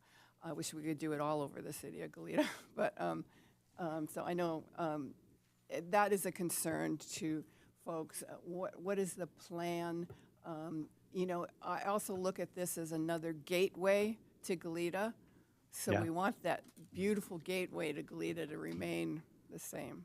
Yes, thank you, Madam Mayor. We feel the same. Mary brought up the image that we showed earlier. That's showing with the landscaping that we're proposing. If you go back one, it'll show what's out there today. If you're able to do that, Mary. Or, no. Go forward either way. That's what you're proposing now. Yeah. That's so- coming from a different direction. That's not coming from the bridge. Oh, so Is it? that's the view on you're standing on the bridge in that photograph. We're going the wrong way, I think, but. Oops. So I'll just state it again. So you're in that photograph, you're standing on the bridge. Okay. Looking towards the clubhouse. Oh, there we go. clubhouse is- There. Yeah, That's so the there's bridge. existing right now. Those are existing trees. You can see a eucalyptus there that's going to go away. And the trees on the right, if you go back one again, those are the existing ones. They're going to be taken out and they're going to be replaced with, and you go back to the next one again, that. So really the Almost difference like a is little more of a cluster, and they more of a look like cluster. they'd We're- be we're- shorter. and actually up higher that you can see under them here in this one versus the other ones, because they're going to be Monterey cypress that have more of Okay. that kind of that tufted look on the top. Okay. So we're actually going to be lifting that canopy up so you get a bit better of an ocean view, really. And then in terms of the massing, it's about the same as it is today. And we'll work with your design review board, of course, to see if we can use light-colored paving or adjust the locations of those trees to Okay. make sure it doesn't. That's great. Thank you. thanks. I'm so pleased to hear that you've considered that and take that into consideration. So thank you. Yeah, thank you. And then the bike path, the continuation of the bike path from where does Pacific Oaks it starts, and then Pebble it Beach goes Drive, I think, yeah. almost. I just have to say it's so incredible that that's being considered, because I know it's another way for people to get back and forth to Sandpiper on a bike, and I think the bike charging stations is great, a clever idea. So for me, having always been so involved with the kids at schools, it's just another safe route to school. They can be on there and be safe and cross at a safe place and then get over the bridge and then get onto another path. So because they're coming from that direction for the junior high, the high school, and also they're going that direction to Elwood School as well, because there's some kids that go to Elwood, not just Brandon. So thank you for Yeah, that. we started with what we talked about in front of Sandpiper, but I'll give credit to, Winnie Kai is in the audience and to your city manager for, really thinking out, what you wanted for the future of Goleta and to finalize and fulfill the vision you had. And I know that many of your council members feel it too. They want to finish that bike path. And so we're happy to be a part of that and be able to finish that for you. Well, thank you, thank you. I think that those are all my questions for now, but I'm sure we have questions from the public that would really, I think I'd like to open it up to the public. Yes, thank you, Madam Mayor. For those of you on the Zoom webinar, please use the raised hand icon if you wish to speak to this item. I do have 3 speaker slips. Our first in-person speaker is Dave Pintard. I'm gonna hand him out when you go to speak. Good evening, Madam Mayor and members of council. I appreciate your excitement for this. It is a historical night. I agree with you. I just wanted to voice my approval of this project. I believe the applicant and his design team has done an outstanding job of the project in front of you. If you see the before and after improvements made by the applicant with his other golf facility and clubhouse at the Montecito Club and his other properties that he has developed, you'll agree that those improvements are absolutely stunning and his track record speaks for itself. The project will take a number 93 golf course, public ranked golf facility, to a legacy facility. I think that when it's said and done, this golf facility being top 10 in the country. And I think people will come from all around the world to Goleta to play this course, participate.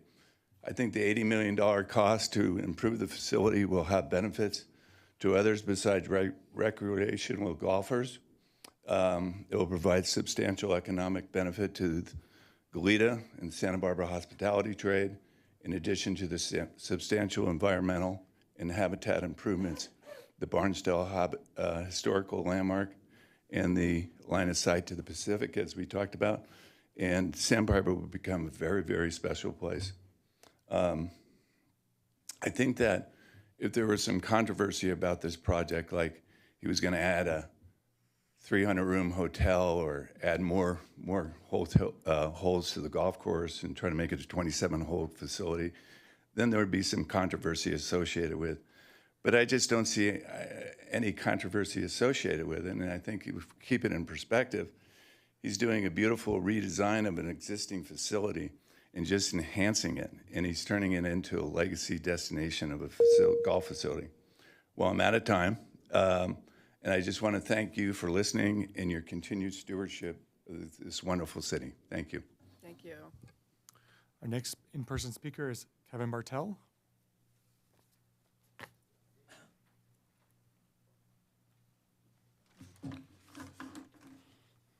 Okay, thank you for this opportunity. I did give the clerk a photocopy of a picture. And I support this project, but I have one issue with it. I believe the EIR has erred and they have missed a significant impact. And that impact is, if you can see the story poles, blocking our winter sunset at Elwood or at Sandpiper. I don't see it in any of the documents. I don't see it in the EIR, but this is a significant impact. I worked on saving Elwood Mesa 25 years ago or 20 years ago. And so I know about how you guys write these EIRs. All we need to do, this is the building that's on the west end. There's no buildings there now. It's right where the existing coffee shop is. You go to the left, there's 2 new buildings. Can we move that building to the left, the other one to the right, 30 feet each, and we'll save that winter sunset. It's a very valuable sunset. The ocean in Goleta, we have an opportunity to see the sun go into the ocean during the winter months. This design blocks that. And I think solving that problem doesn't affect all the other benefits that I see in this project. I love open space. I love the golf course. I'm not a golfer, but I'm a regular at the coffee shop. So I know this view quite well. And I do not see it's ever been covered in the EIR. And I think that the Coastal Commission will choke on this when I show it to them. So we can solve it now without affecting all the other benefits, still keep the golf course people happy. And absolutely, I appreciate Ty Warner for not proposing big box housing on the bluffs, not proposing to build on the bluffs, because you can still walk out to Elwood Mesa and you can see all the way up to Gaviota Coast. But this little spot, the reason I'm bringing this up, I had a 90-year-old mother, and she loved to go park in the parking lot and watch the sunset. She was no longer able to walk to the bluffs to see it. This is one special little spot in Goleta. And now we're blocking it, and we're running around beating our chests like silverback in the jungle, how great it is when we're destroying a little piece of secret view for Goleta. So I'm asking for the architect and the people involved, open that back up so we can see the sunset from the parking lot from Hollister and the stop sign. You can see the ocean. You can see the sunset going in the ocean like it is, like it's been for 60 years that I've been here. Okay, thank you for your time. Thank you. Our next in-person speaker is Michael Johnson. Maybe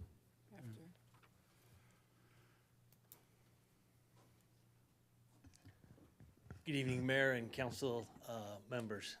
I'm a neighbor of the Sandpiper of the Elwood Offshore Facility, and they set a high bar for us.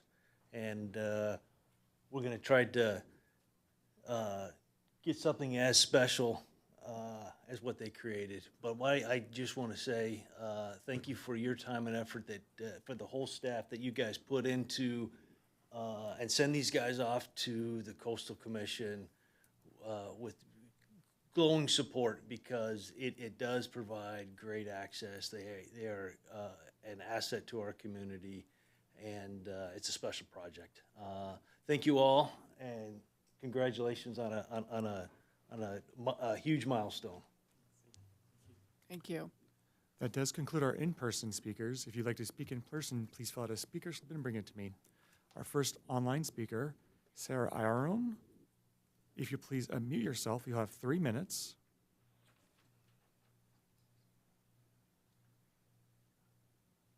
Hi, good evening.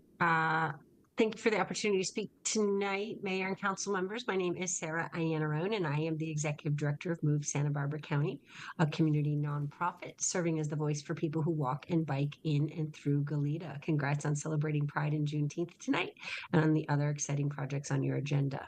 I'm here tonight to put an exclamation on staff's recommendation to approve Alternative 4, the extended bicycle path as part of the Sandpiper Golf Course project.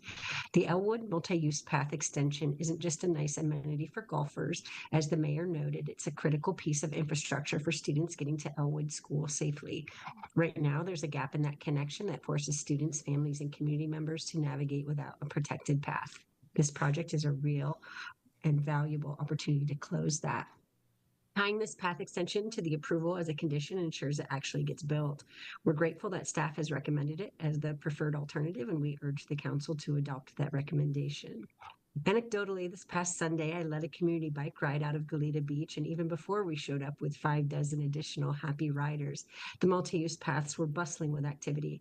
Everywhere we go, these pathways are bursting to the seams with people enjoying active transportation in the outdoors. So we encourage you to build the widest possible path that budget, siting, and other design parameters allow.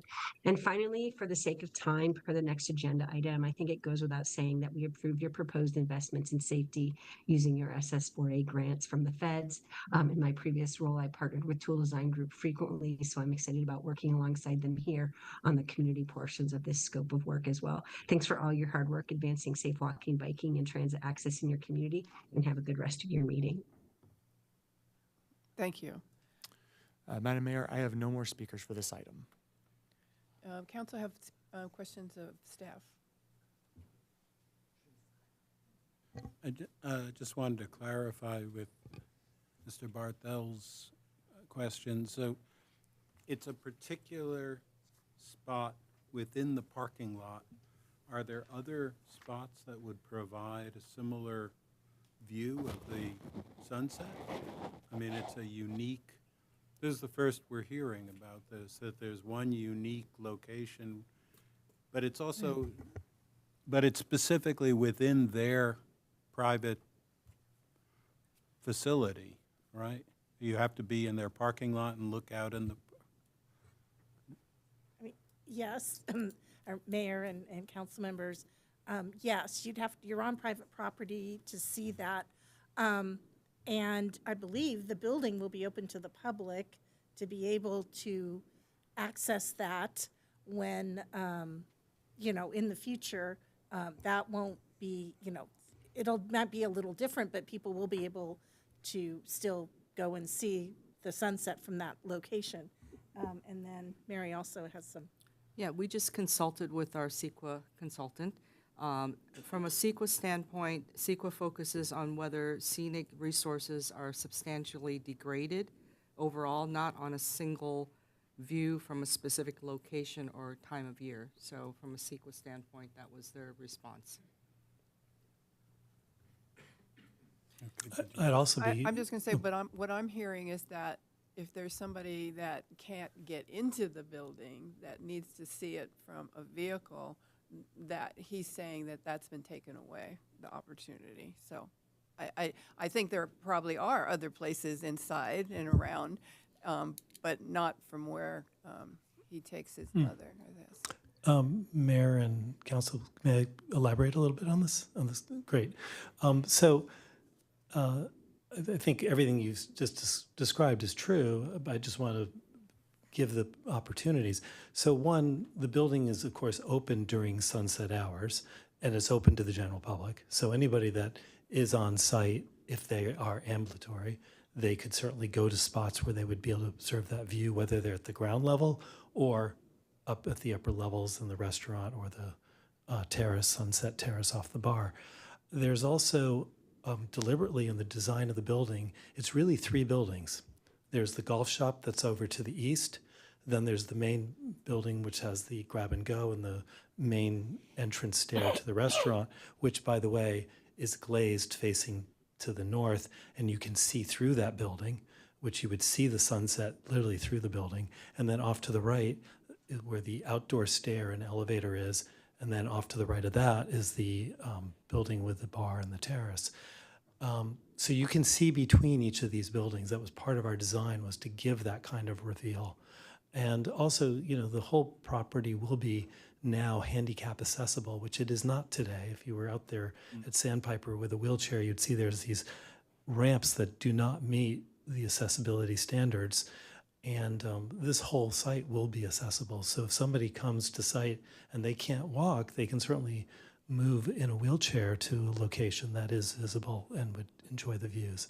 So, we've also made sure that in the discussion that came up before about the trees in the parking lot, we'll be studying to make sure that the views for people coming off of the Cathedral Oaks Hollister intersection also will be seeing those sunset views. So I do feel that we've been sensitive to this, and obviously we'll listen more, and when we go in front of DRB, we'll have more conversation on it when we do our final review. and the restaurant will also be wheelchair accessible and so forth. There are two elevators in the building for passengers. There's also a service elevator too. So yes, it will be fully accessible. Okay, thank you. Sure, thank you. Councilmember Kiriakou? Thank you, Madam Mayor. I mean, I think if there's a way when you're getting ready to come to DRB that you can solve the problem without creating new ones, that would be lovely. I also think it's important to recognize that you're creating new views that are new, beautiful public views that did not exist. You're also creating more opportunity to experience those views for longer in ways that are accessible. Mm-hmm. The bike path, if someone's walking along that multimodal path or biking along that path, they will get a view they would not have gotten before. But I do want to hone in a little bit on the accessibility question. So from that spot in the parking lot, based on the plans, how far would someone who needs to rely on being pushed in a wheelchair or is on crutches, how far would they have to traverse to get to that in front of the building that is going to be obstructing that private view? Well, first that off, currently exists if you look. So first off, we will have, accessible designated spaces close to the building. So you won't have to travel very far to get to the building itself. And in fact, if you wanted to get that view really quickly, you would go towards the section that's between the restaurant building and the bar building where that outdoor stair is. And you would just roll, if you're in a wheelchair, just right by that stair, and you would be on the other side of the building, on the south side of the building.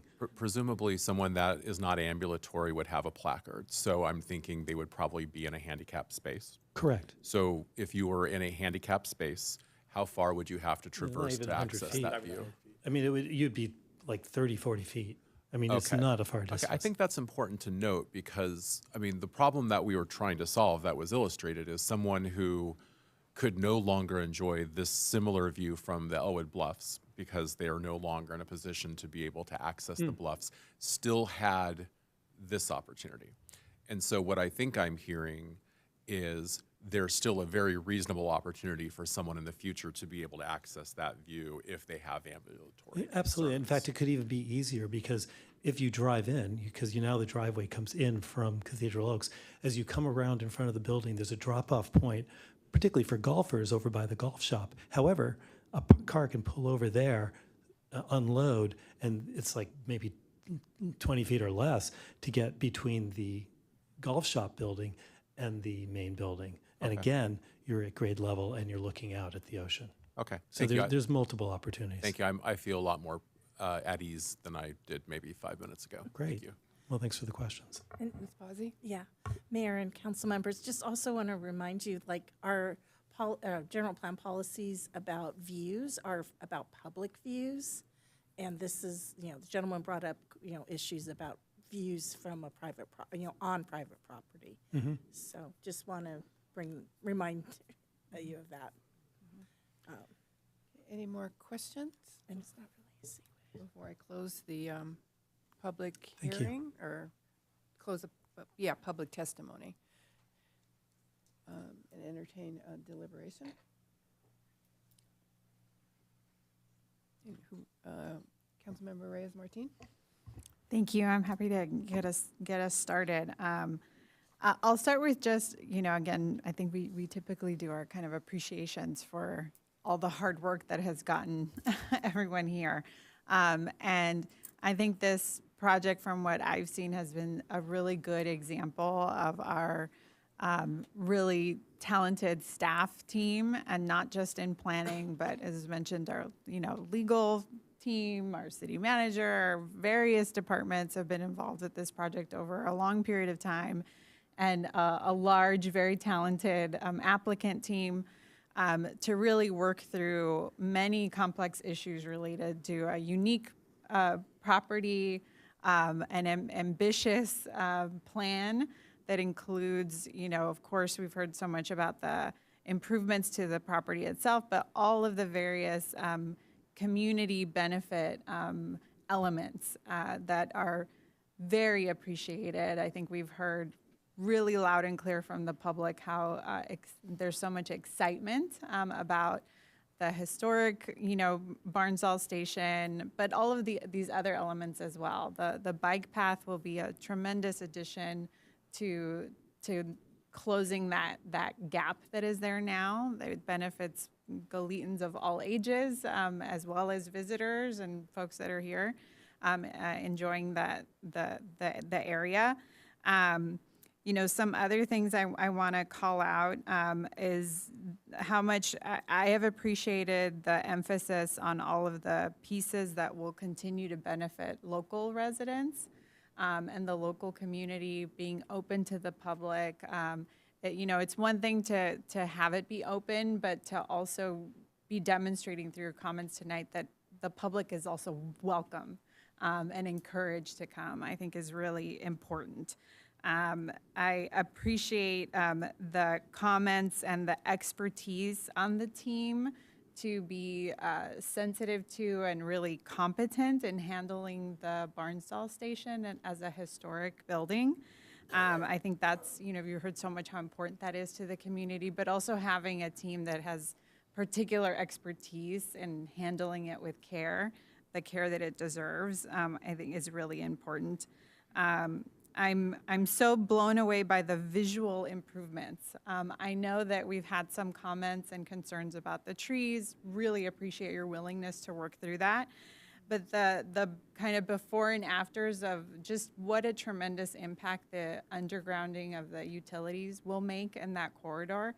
It's going to be one of, if not the, one of the most beautiful visual corridors on the South Coast. And for it to be in Goleta is really special. So that's really exciting. And thank you at the end for highlighting that the property will be ADA accessible too. I think that even what I'm hearing is even if you're not a golfer, there's a lot of things that you can come and enjoy in the property. I'm really hopeful that we will continue kind of that welcoming attitude for folks and residents to come and enjoy it, to come check out what will be a stunning new clubhouse with a very unique and breathtaking design. I'm really excited to see that. And also to come and enjoy the Barnsdall Station for folks who remember, when before it was, pretty inaccessible, but also for, I'm just imagining ways for even youth and kids to learn more about it and to get to come and experience it as well. There's so much opportunity for partnership to really enjoy that and know more about it. So I'm very happy to see where we are now, where we are today, and I'm enthusiastically in support of the project. So thank you to everyone. Thank you. Councilmember Kasdan. Yeah, so I'm also really excited about the project. It's just such an array of exciting benefits that there right now, from after the sort of Albertsons and that area that on the mall there aren't any other amenities. As you go west, really. I guess you have on the north side of the street, you've got the Cal Taco, but that doesn't count. But you got to go quite a ways, really. And this is adding something that's, just not something else there. There's a destination that's being created between, the clubhouse is going to be beautiful. For the views to sit in the clubhouse or around it, and I'm pretty sure I heard something about free beers for council members. But and then adding that bike trail that'll continue all the way, that people will be invariably traveling from as a destination, going down that road along a safe bike path to now you have an historic building with beautiful views. It just makes for such it'll be lovely to go down there. And I want to concur as far as the removing of the power lines, the overhead lines. Boy, that really, it makes such a difference. So, and actually, if people are bicycling, they can now go or something all the way down to Haskell's and continue along there. So it's just such a exciting opportunity. And the gentleman from Elwood Onshore Facility who owns that said they're looking forward to something. So I'm intrigued to hear what comes up there.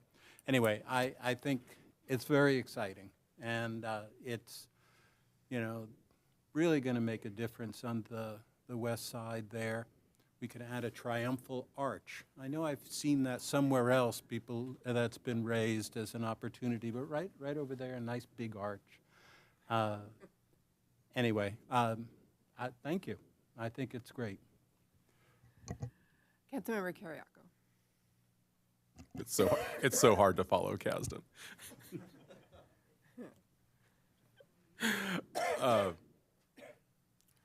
This as a local kid that grew up wondering what that building was, and then getting older and getting an opportunity to be part of early meetings with people like Bill Medell back in 2009, talking about like, how do we save this station? It feels really good to be here. In fact, I just found the meeting agenda and showed it to Bill earlier, from the project team, and we kind of had a laugh. He still has all his hair since that meeting, and I've lost a lot of mine. But I think this is a really important moment for Goleta. We're losing a really special golf course that's really special to this community along the Goleta foothills. And so it's so important that our coastal golf course, that we get it right, for people that rely on that golf course, whether they rely on it for a view or they rely on it for recreation, or soon for coastal dining. But there's so much of what symbolizes Goleta for me is wrapped up in that service station. And as someone that went to grad school while working for the Goleta Valley Historical Society, and to participate in meetings about how do you save that building, to finally be in a room with a chance to save the building is incredibly special, even if it took 17 years from that day. I think about what this project can mean, and this golf course can mean, this clubhouse can mean. I think it could really be a catalyst. Having, Mr. Pintard described this as a chance to go from a 90-something in the United States golf course to a top 10 in the United States golf course. And what that could mean from an economic development standpoint, from being able to emerge from out under Santa Barbara's brand and to really build our own brand as our own distinct destination community, I think is really meaningful. The bike path, to be able to restore it and build something that will be a really good path, a really excellent path, is meaningful. And it's meaningful not just from a safe routes to school perspective, and I think that's really important, and I'll never argue against safe routes to school. It's also a safer route for people that work at Sandpiper. It's also a safe route for people that work at Bacara. Not everyone that works in Goleta has a car. Gas is $6 a gallon now. It's harder and harder for people to get to work through a car these days. And so anything that we can do to take a property that's really rooted in an oil-drenched past. That was the number 3 producing oil field in the United States, the Elwood oil fields. It was. And the Barnsdall Station was sort of a monument to the success of that era, to what it meant. And it was the place that people would stop and fill up, and they would eat at Wheeler's restaurant, and then they would go up to San Simeon and see Mr. Hurst, because that was our highway. That was how you got up the coast. You went right through Goleta and you went right past this place. And it's really rooted in our history of oil. The irony, the bitter irony, is what's been destroying this beautiful monument to that past has been climate change that is caused by what you used to collect right outside that service station and put in cars at that service station.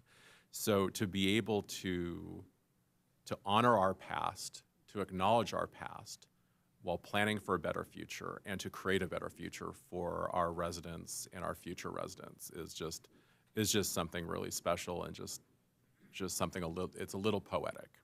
And this project has taken a few twists and turns, but I think this community really owes appreciation and a little bit of a debt to Ty Warner, because he could have walked away from this a long time ago. He could have just picked up his marbles and gone home, but he had a vision, and he was patient.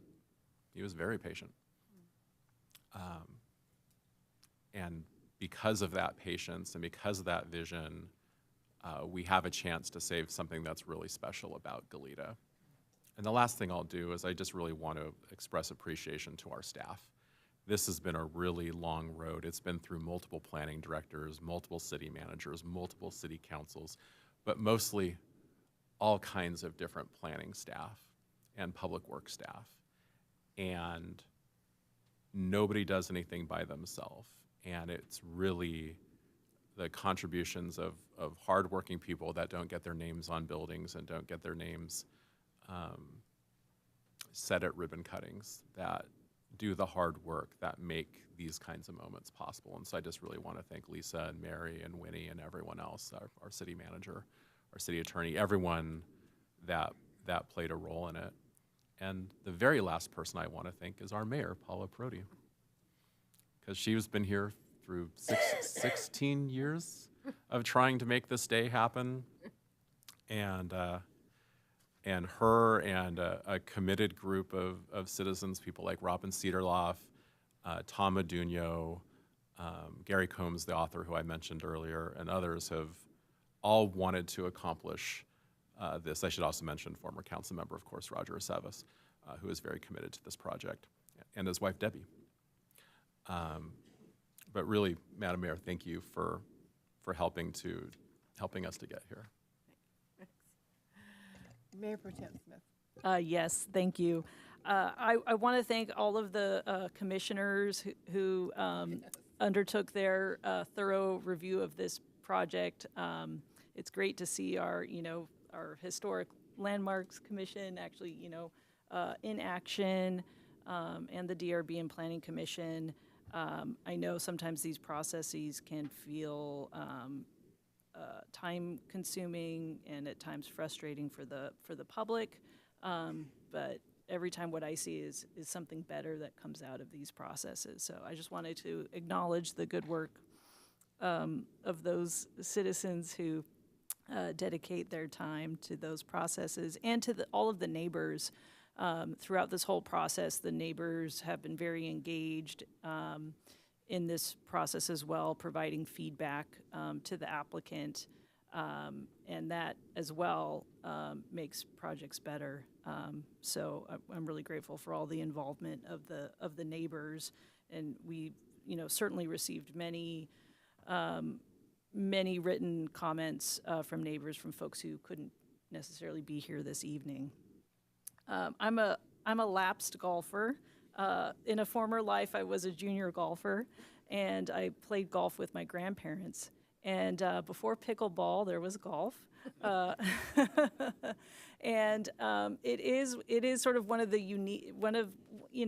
an activity that you can do whether you're 5 years old or 90 years old. And it's unique that way in terms of activities. So I personally just have a lot of fond golf memories, but it is also great to see just all of the good stuff proposed here that benefits the community as a whole, whether you're a golfer or not.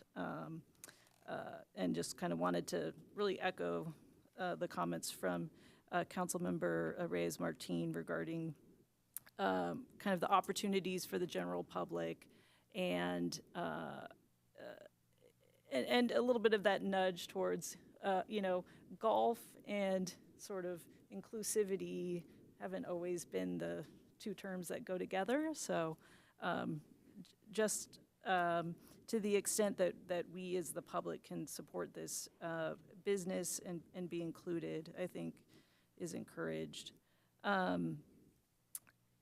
It'll be interesting to see, I think, I appreciated the comments about the kind of the bike path, and especially once we get the crib wall repaired on the north side of the bridge. We need to do that first, but, in the future, we can sort of have ongoing, I think, conversations about how this project site and then how we connect to the north. So that's exciting to think about. And just wanted to encourage sort of the comments on the visual public view as you come over the bridge. I think that'll be an important follow-up discussion with DRB. So just wanted to emphasize that point. And then a personal note on as a bird person, I don't have a sense of sort of how this architecture and birds will intersect, but there are times in our community where there are issues with glass and bird strikes. So I would just, comment that where there can be some creative opportunities with the glass that's used or other items, that's encouraged. So I'm happy to support this project. Well, I'm not going to repeat everything that everybody has said, but I totally echo what I've heard. Yes, it's been a long time coming, and there have been a lot of people involved in making this happen, and I thank all of them. I just have to make a comment about the bird strikes. I'm always afraid to just even do my own windows, clean them, because they kind of, every once in a while, they hit the window and then they lay there for a while, and then they fly away. So I can understand that fear. I'm especially pleased with the bike path. That's something, it's just in my DNA to make it safer for pedestrians and bikes to get from point A to point B.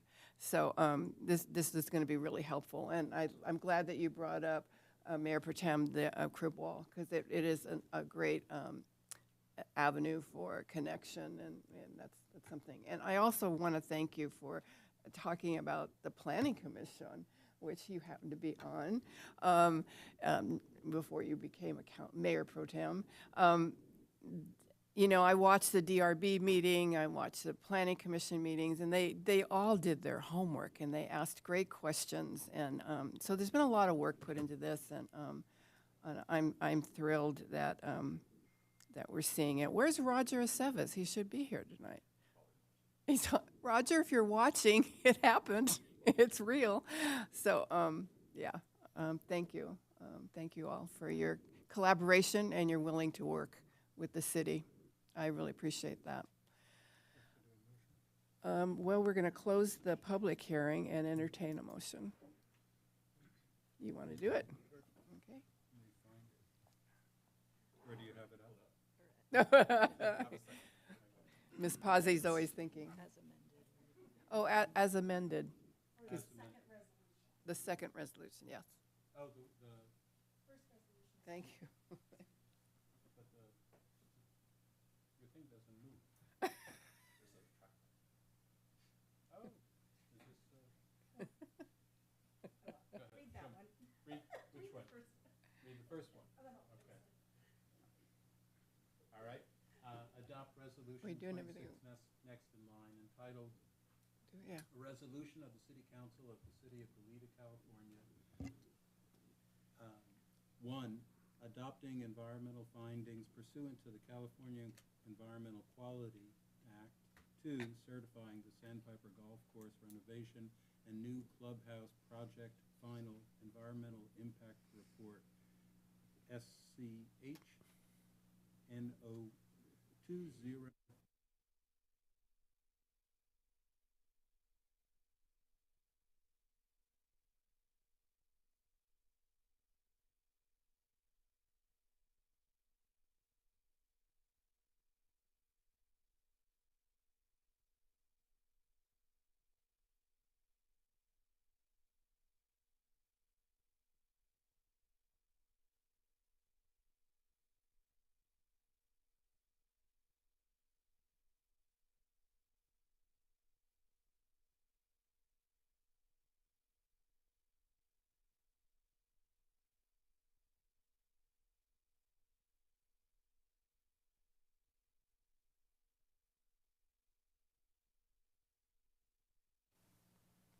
Please continue, Yes, it Councilmember. is. Okay, thank you. Now, do you want to, should Maybe- I maybe start one more again? time for posterity.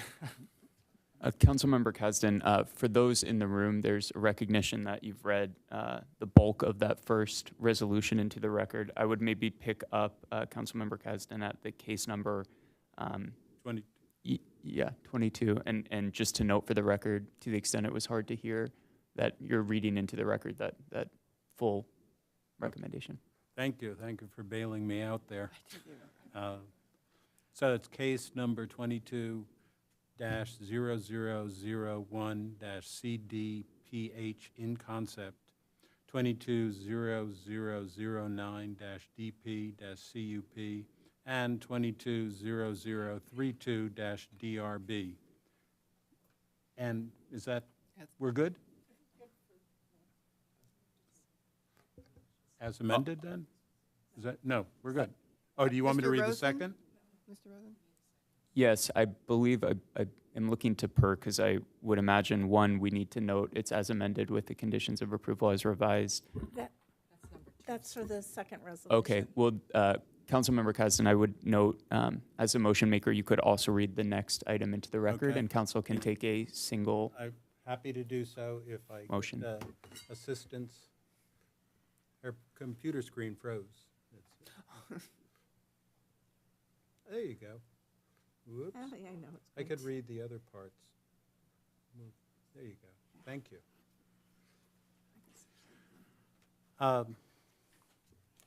Mic's on now.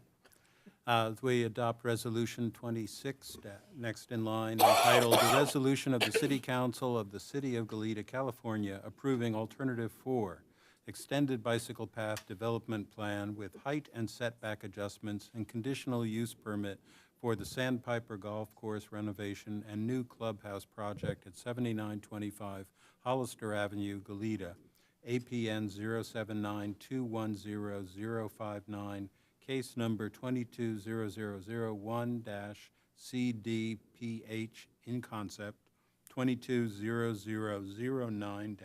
22-0009-DP-CUP, and 22-0032-DRB. As amended? Okay. All right, do I have a second? Second. Okay. Roll call vote. Council members, please lock in your votes. Councilmember Reyes Martin, Aye. Councilmember Kasdan, Aye. Councilmember Kiriako, Aye. Mayor Pro Tempore Smith, Yes. and Mayor Prodi. Aye. Ayes have it. It's unanimous. Okay, do we need a little break? Like a 10-minute break? Okay.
Okay, I'm going to bring this meeting back to order. You need to read the next item into the record. Yes, thank you, Madam Mayor. That is item D1, award of professional design services agreement with TDG Engineering, Inc. for professional services for the Vision Zero Action Plan. Okay. Good evening, Madam Mayor, members of the council and public. My name is Teresa Lopes. I'm a principal engineer in the Transportation Development and Engineering Division of Public Works. And I wanted to introduce Deanna Salas, who will be leading us through a presentation regarding Vision Zero and the Safe Streets and Roads for All grant. Thank you. Good evening. Today, I will be presenting an overview of the city's Vision Zero initiative and Safe Streets and Roads for All, or the SS4A grant program. We will cover the purpose of Vision Zero, the federal grant awarded to the city, and proposed next steps for developing Vision Zero Action Plan.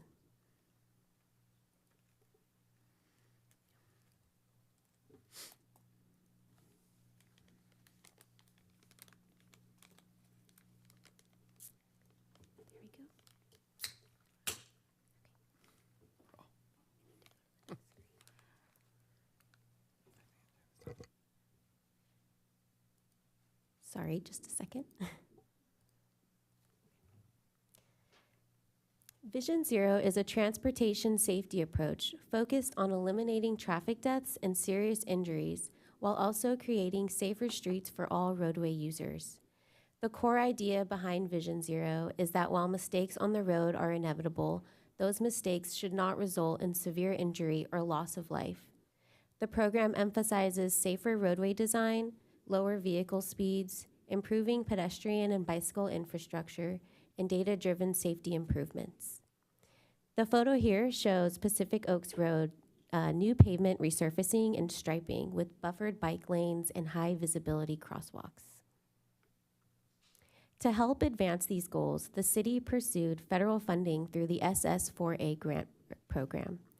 Safe Streets and Roads for All is a federal grant program administered by the U.S. Department of Transportation.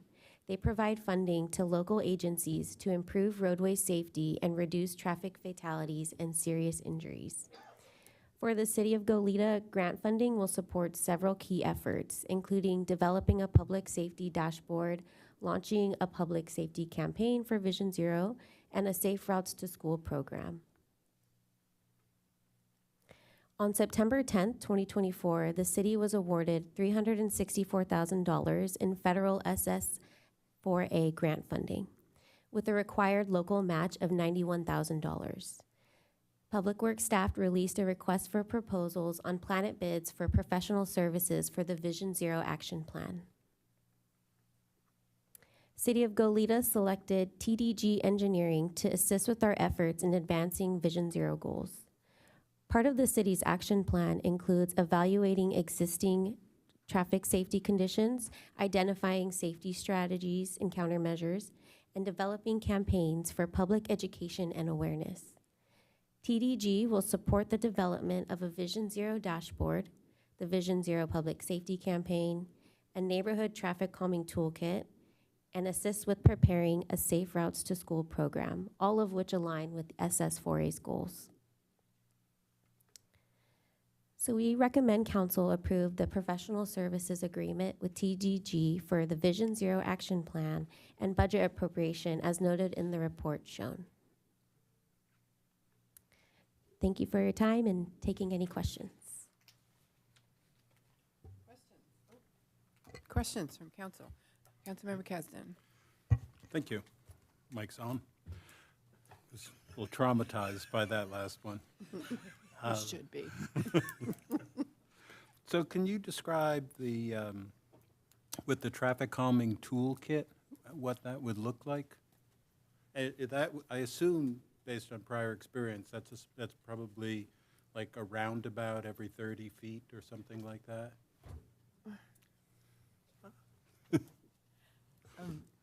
Madam Mayor, Councilmember Kasdan, I can take a stab at answering that question. So what we'll be doing is looking at typical traffic calming measures such as speed tables, curb extensions, maybe traffic circle, smaller than a roundabout or like a traffic circle. And so your typical systemic traffic calming measures. And we'll work with the consultant TDG to develop a traffic calming process. So looking at how we would go from a community member calling in and saying, I'd like to see something done in my neighborhood, and how we take it from initiating a project all the way through analyzing and then implementing that project. So the toolkit will also look at customizing measures that will fit each individual neighborhood. Because one street, maybe speeding's an issue and they want to see speed bumps, but another street, it could be pedestrian crossings or curb extensions. So we'll look at it case by case. So is it more like this will be information that the public will see and that they will then, you know, if somebody's on Cathedral Oaks or Hollister or something and they're troubled by speeding or what have you, is it the sort of thing they would be looking at the toolkit and saying, we want bulb outs and, you know, whatever items that we think that would make sense for our neighborhood, or who is it primarily, who's the user? Correct. So it would be both the public and then city staff. And with each measure, it'll have pros and cons. So it'll kind of give descriptions of this would help with these certain things. And that will give the public an idea of, oh, here's something maybe we can implement on our street or that would make sense.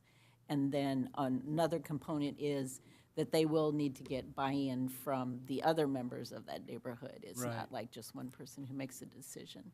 So in other words, first there's this menu of different options available, and then let's say if it's Cathedral Oaks or Hollister or whatever, there'll be a CIP project that will follow, in which they'll go through a public process and analyze and consider which things make sense in different stretches. And I see we are. Those are bright shoes. Oh, thank you. I got them Very on sale nice, at very Macy's. nice. Councilmember Kasdan, to add to this, the public will call in and ask for certain things, and we, the Public Works Department, would look into our toolkit and see what would be best for that area. We also have the toolkit that will help us with certain heat spots. So we'll see where maybe we have more issues and where we can improve safety, and that'll be a toolkit for us. And then we'll also have a forward-facing toolkit for the public once we get that information. And how does this mesh with when we did a traffic study not long ago and used that for the collection of diff fees and so forth? Will this serve, I don't know, how do they work together? Well, we can use both. So depending on what the traffic model provides us, it's going to dictate what type of treatments we can use. Because when we're looking at that, we still want to do efficiency for all users. So for motorists, pedestrians, and bicyclists. So it would work in concert with this study that we're doing. Right. So in other words, the traffic study said essentially, here's what, not to beat on the poor roundabouts, but that in order to make advances, you can do a roundabout here to accomplish your traffic goals, but that's a kind of a cap of how much you can spend of the diff fees. If it turns out that a bicycle path or bulb outs were better, that would be possible to do. The traffic study probably just gives us a ceiling of how much we can spend. It'll give us an idea of what type of traffic we have. So if we wanted to slow down cars, let's say on Patterson, we wouldn't add a speed table because it wouldn't make sense for that particular street. So it depends on the current use of the street and what we're trying to accomplish. Okay. And I was curious that this will add I don't want to steal all the questions, but this will add a Safe Routes to School program. We don't have a program? I mean, it seems bizarre to me that we wouldn't have a program. So we don't have a program, but we do ad hoc. So we still do Safe Streets for All. We, schools, Safe Routes to School, sorry. We still do Safe Routes to School, but it's an ad hoc program. This will develop our program so we can decide what's a priority, what should we look at? Should we look at speed tables? Should we look at speed humps? Should we look at bulb outs? So this will help with that. So this will give us then for various streets that are near schools or routes on schools, a set of preferred or recommended improvements. It will, and this will focus on specific schools right now, so like La Patera, Kellogg, and Goleta Valley. So that'll give us an idea. Elwood? Oh, this is just a very small look at these particular Safe Routes to School, but it'll help us in what we do in future Safe Routes to Schools. Okay. One last question. What will be in the dashboard that'll include some of the things that were talked about, or what's the array of things that people will see? Madam Mayor, Councilmember Kasdan, the dashboard is going to have two components. So there will be an internal dashboard to be used by city staff to keep track of safety data, and then also give us kind of a way to measure how are we doing. We implemented these projects, and we can keep track and see how traffic's reacting to it. Are we seeing reduction in some issues in certain areas? So that would be used internally by staff. And then it'll also have a public-facing platform, which will consist of, it'll be an interactive website. We're looking at implementing more of a storytelling section where the public will have access to high-level safety data, and it'll give them a chance to see, hey, what's going on in our community and what are some of the issues we're facing, and see the data that will back up when we talk about recommendations and safety improvements, and give them an idea of, okay, here's the data, this is why we're doing these improvements. And they'll also see then the traffic calming device tool kit and the hotspots and all of that, I assume will be. Yeah, that type of information would be implemented. Great, thank you. Councilmember Reyes-Martin. Thank you. Just a couple comments about the Safe Routes to School program, which I think is great. And it sounds like you've identified those 3 schools because of the kids in Old Town and making that connection. And you may have already done this, but I would encourage kind of that coordination with the Goleta School District and Santa Barbara Unified. I've heard some comments about wanting to make improvements to Safe Route for kids in Old Town that go, for example, to Kellogg Elementary. So please fact check this with the school district, but my understanding was that all the elementary school kids in Old Town are bused to their respective school, whether that's La Patera, Kellogg, or El Camino, and that the bus options actually make it really convenient for kids and families and accommodate multiple times of the day, especially after school, for kids who are either participating in the after-school program at the school or even at the Boys and Girls Club in Old Town. So I would maybe investigate a little bit like what the need is at the elementary level. But I do suspect that the need is pretty high for Goleta Valley Junior High.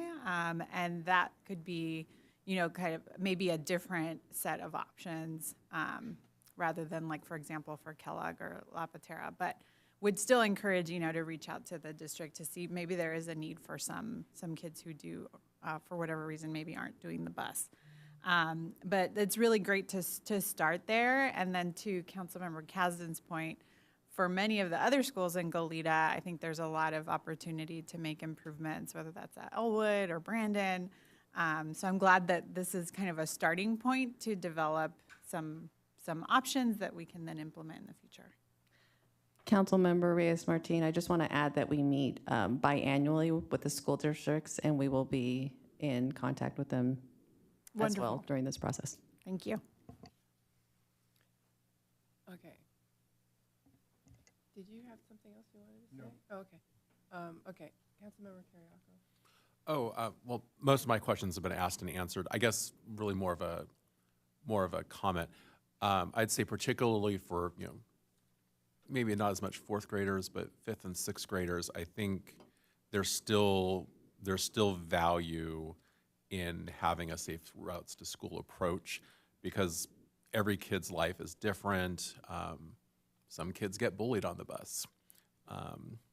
And I think that the earlier we can develop self-reliance and make it safer to bike to school, I think the San Jose path is obviously going to be a big help for Old Town there. But I just wanted to kind of put that out there also, that it's great that we have the school district doing the busing that they are doing, and that's available to every kid. But I think more options and more safe routes is better. Thank you. I'm going to jump in because I can't contain myself. I can't hold back on safe routes to school and this whole Vision Zero.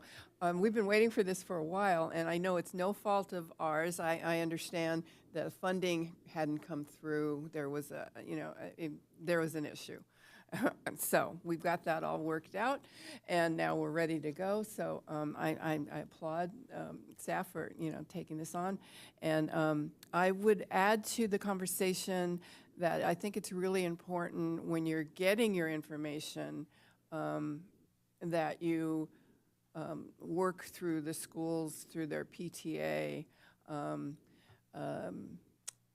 A lot of the schools already do safe routes to school, and they have gathered data, so they will have it. And then also, I would like to just throw this out. St. Raphael's is on Hollister, and those kids, I'm just waiting to see how they maneuver the roundabout. So I think it's worth us really going out there when they're walking to school in the morning. I haven't watched it. Have you, Councilmember? I have, and Move Santa Barbara is eagerly waiting for the roundabout pedestrian improvements to be completed so that they can do their education programs, because they're ready to actually, I'm supposed to go with them to actually go and take field trips with the kids out there and show them how to do it. Great. And I also think that it's really important that you not only work with the parents and the schools, but also our law enforcement. They're out there, especially our motors. They're out there all the time, and you know what's going on. So I think to bring them into the conversation is critical, and I think I did see that in your scope of work. I can't find it now, but I think that was in there. I think that would be really, really beneficial, and just the community at large, that conversation with them is going to be really important, because they have a lot to say about what's going on. They're their eyes, we see things, not everything, and so I really support that. But thank you, I'm excited. Councilmember Kasdan. Two things to pick up on what the mayor was saying is with the outreach, that sometimes the solution for certain roads and so forth isn't just an engineering thing. And there are different ways that people react to different projects, so that education and outreach and education going both directions is really critical to know, just what people would appreciate. In some areas, they'll like a speed bump, and in other areas, they would be horrified at it. And so I do think that component is really valuable. But the other thing, too, is just that we lowered our speed limits all around the city for safety purposes. And, the reality is, with the limited number of motors that we have, we're never going to be able to be in a position really to enforce it on an ongoing basis, which puts such a premium on those traffic calming devices. The neighborhood traffic calming are our greatest tool, in my eyes, to being able to ensure that people are driving in a safe way. And so it's, really great, really valuable as a component for us to accomplish the goals we had in mind. It's great we're here. That's it. Thanks. Mayor Pro Tem Smith? Oh, yes, just a couple comments.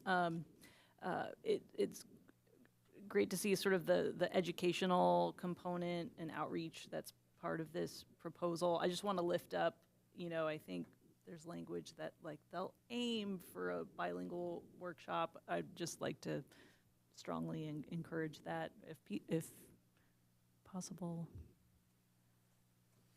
Mayor Pro Tem Smith, we will have a bilingual workshop. Great. For Wonderful. Sure. Fantastic.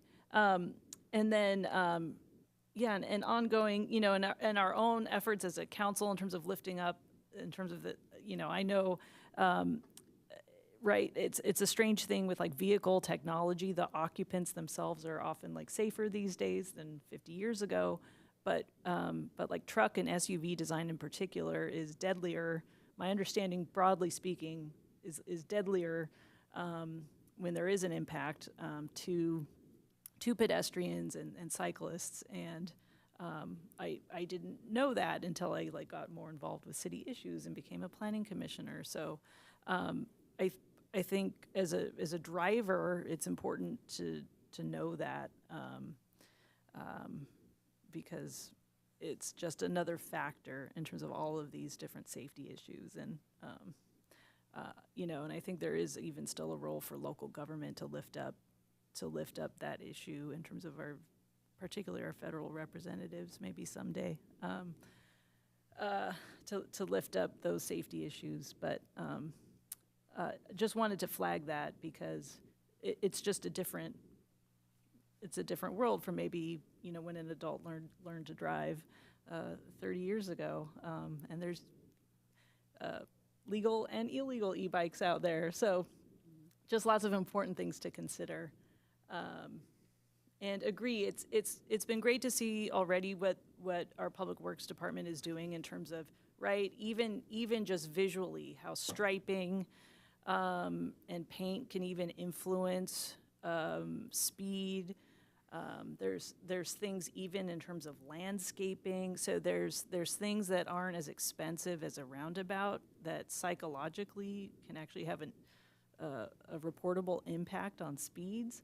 So I think the more we can learn about all of these different options that are available and at different price points, I think can only be helpful for us moving forward. So looking forward to seeing more.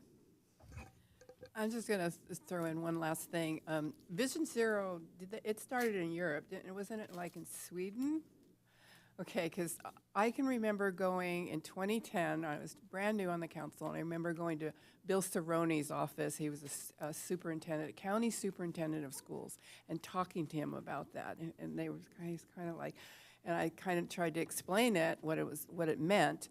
And he was so supportive of it. And then it just kind of, but I will say that there's a lot that we've done so far, especially in Goleta. We really have, and we should be really proud of that. So this is just another feather in our cap that we're going to do some more things and make it even safer and better, because it's really looking at designs of streets as well as driver behavior. But I think my one concern is that often on the e-bikes especially, some of the kids will get hurt or something will happen and they don't report it. It's not reporting. So I don't know if we have an accurate number, unless the police are involved.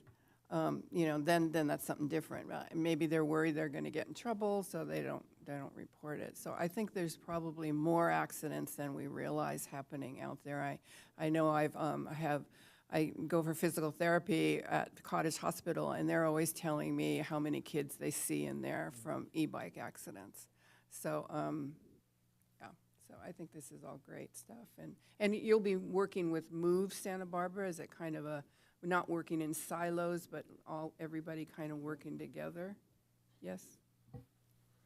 Yes. Yes, okay. Yeah, Madam Mayor, I just want to mention, we'll be working with, Move Santa Barbara, and then also directly with the schools with that Safe Routes to School component. Great. It's all things, I welcome hearing. Thank you. Councilmember Kasdan. Well, just one, for anyone listening, this is also as a result of a grant that you guys got. So this is by you guys applying and receiving a federal grant, I believe? Oh, so well done. Okay, any public speakers? Yes, thank you, Madam Mayor. I have no speaker slips. For those of you on the Zoom webinar who wish to speak to this item, please use the raised hand icon and I will call on you. I'm seeing none. Thank you, Mayor. So we do need a motion on this one, don't we? Yes, yes. Who would like to make this motion? I can make the motion. Okay, please do. So I move that we award and authorize the city manager to execute a professional design services agreement with TDG Engineering, Inc.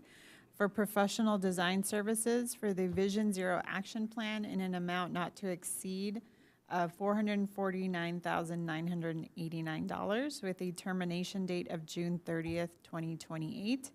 And B, authorize a budget appropriation in the amount of $364,000 as identified in Table 2 of the fiscal impact section of the staff report. I'll second. Okay, roll call vote, please. Yes, thank you, council members. Please lock in your votes. Councilmember Reyes Martin, Aye. Councilmember Kiriakou, Aye. Councilmember Kasdan, Aye. Mayor Pro Tempore Smith, Yes. and Mayor Parodi. Aye. It's unanimous, the ayes have it. There you go. Okay, thank you. Exciting. That will take us to item D2, resolutions calling for and giving notice of a general municipal election to be held on November 3, 2026 for the election of city council representatives for districts 1 and 2 and requesting consolidation with the statewide general election to be held the same date. Okay. Deborah Lopez, are you going to be doing this one? Okay. Seems appropriate for tonight.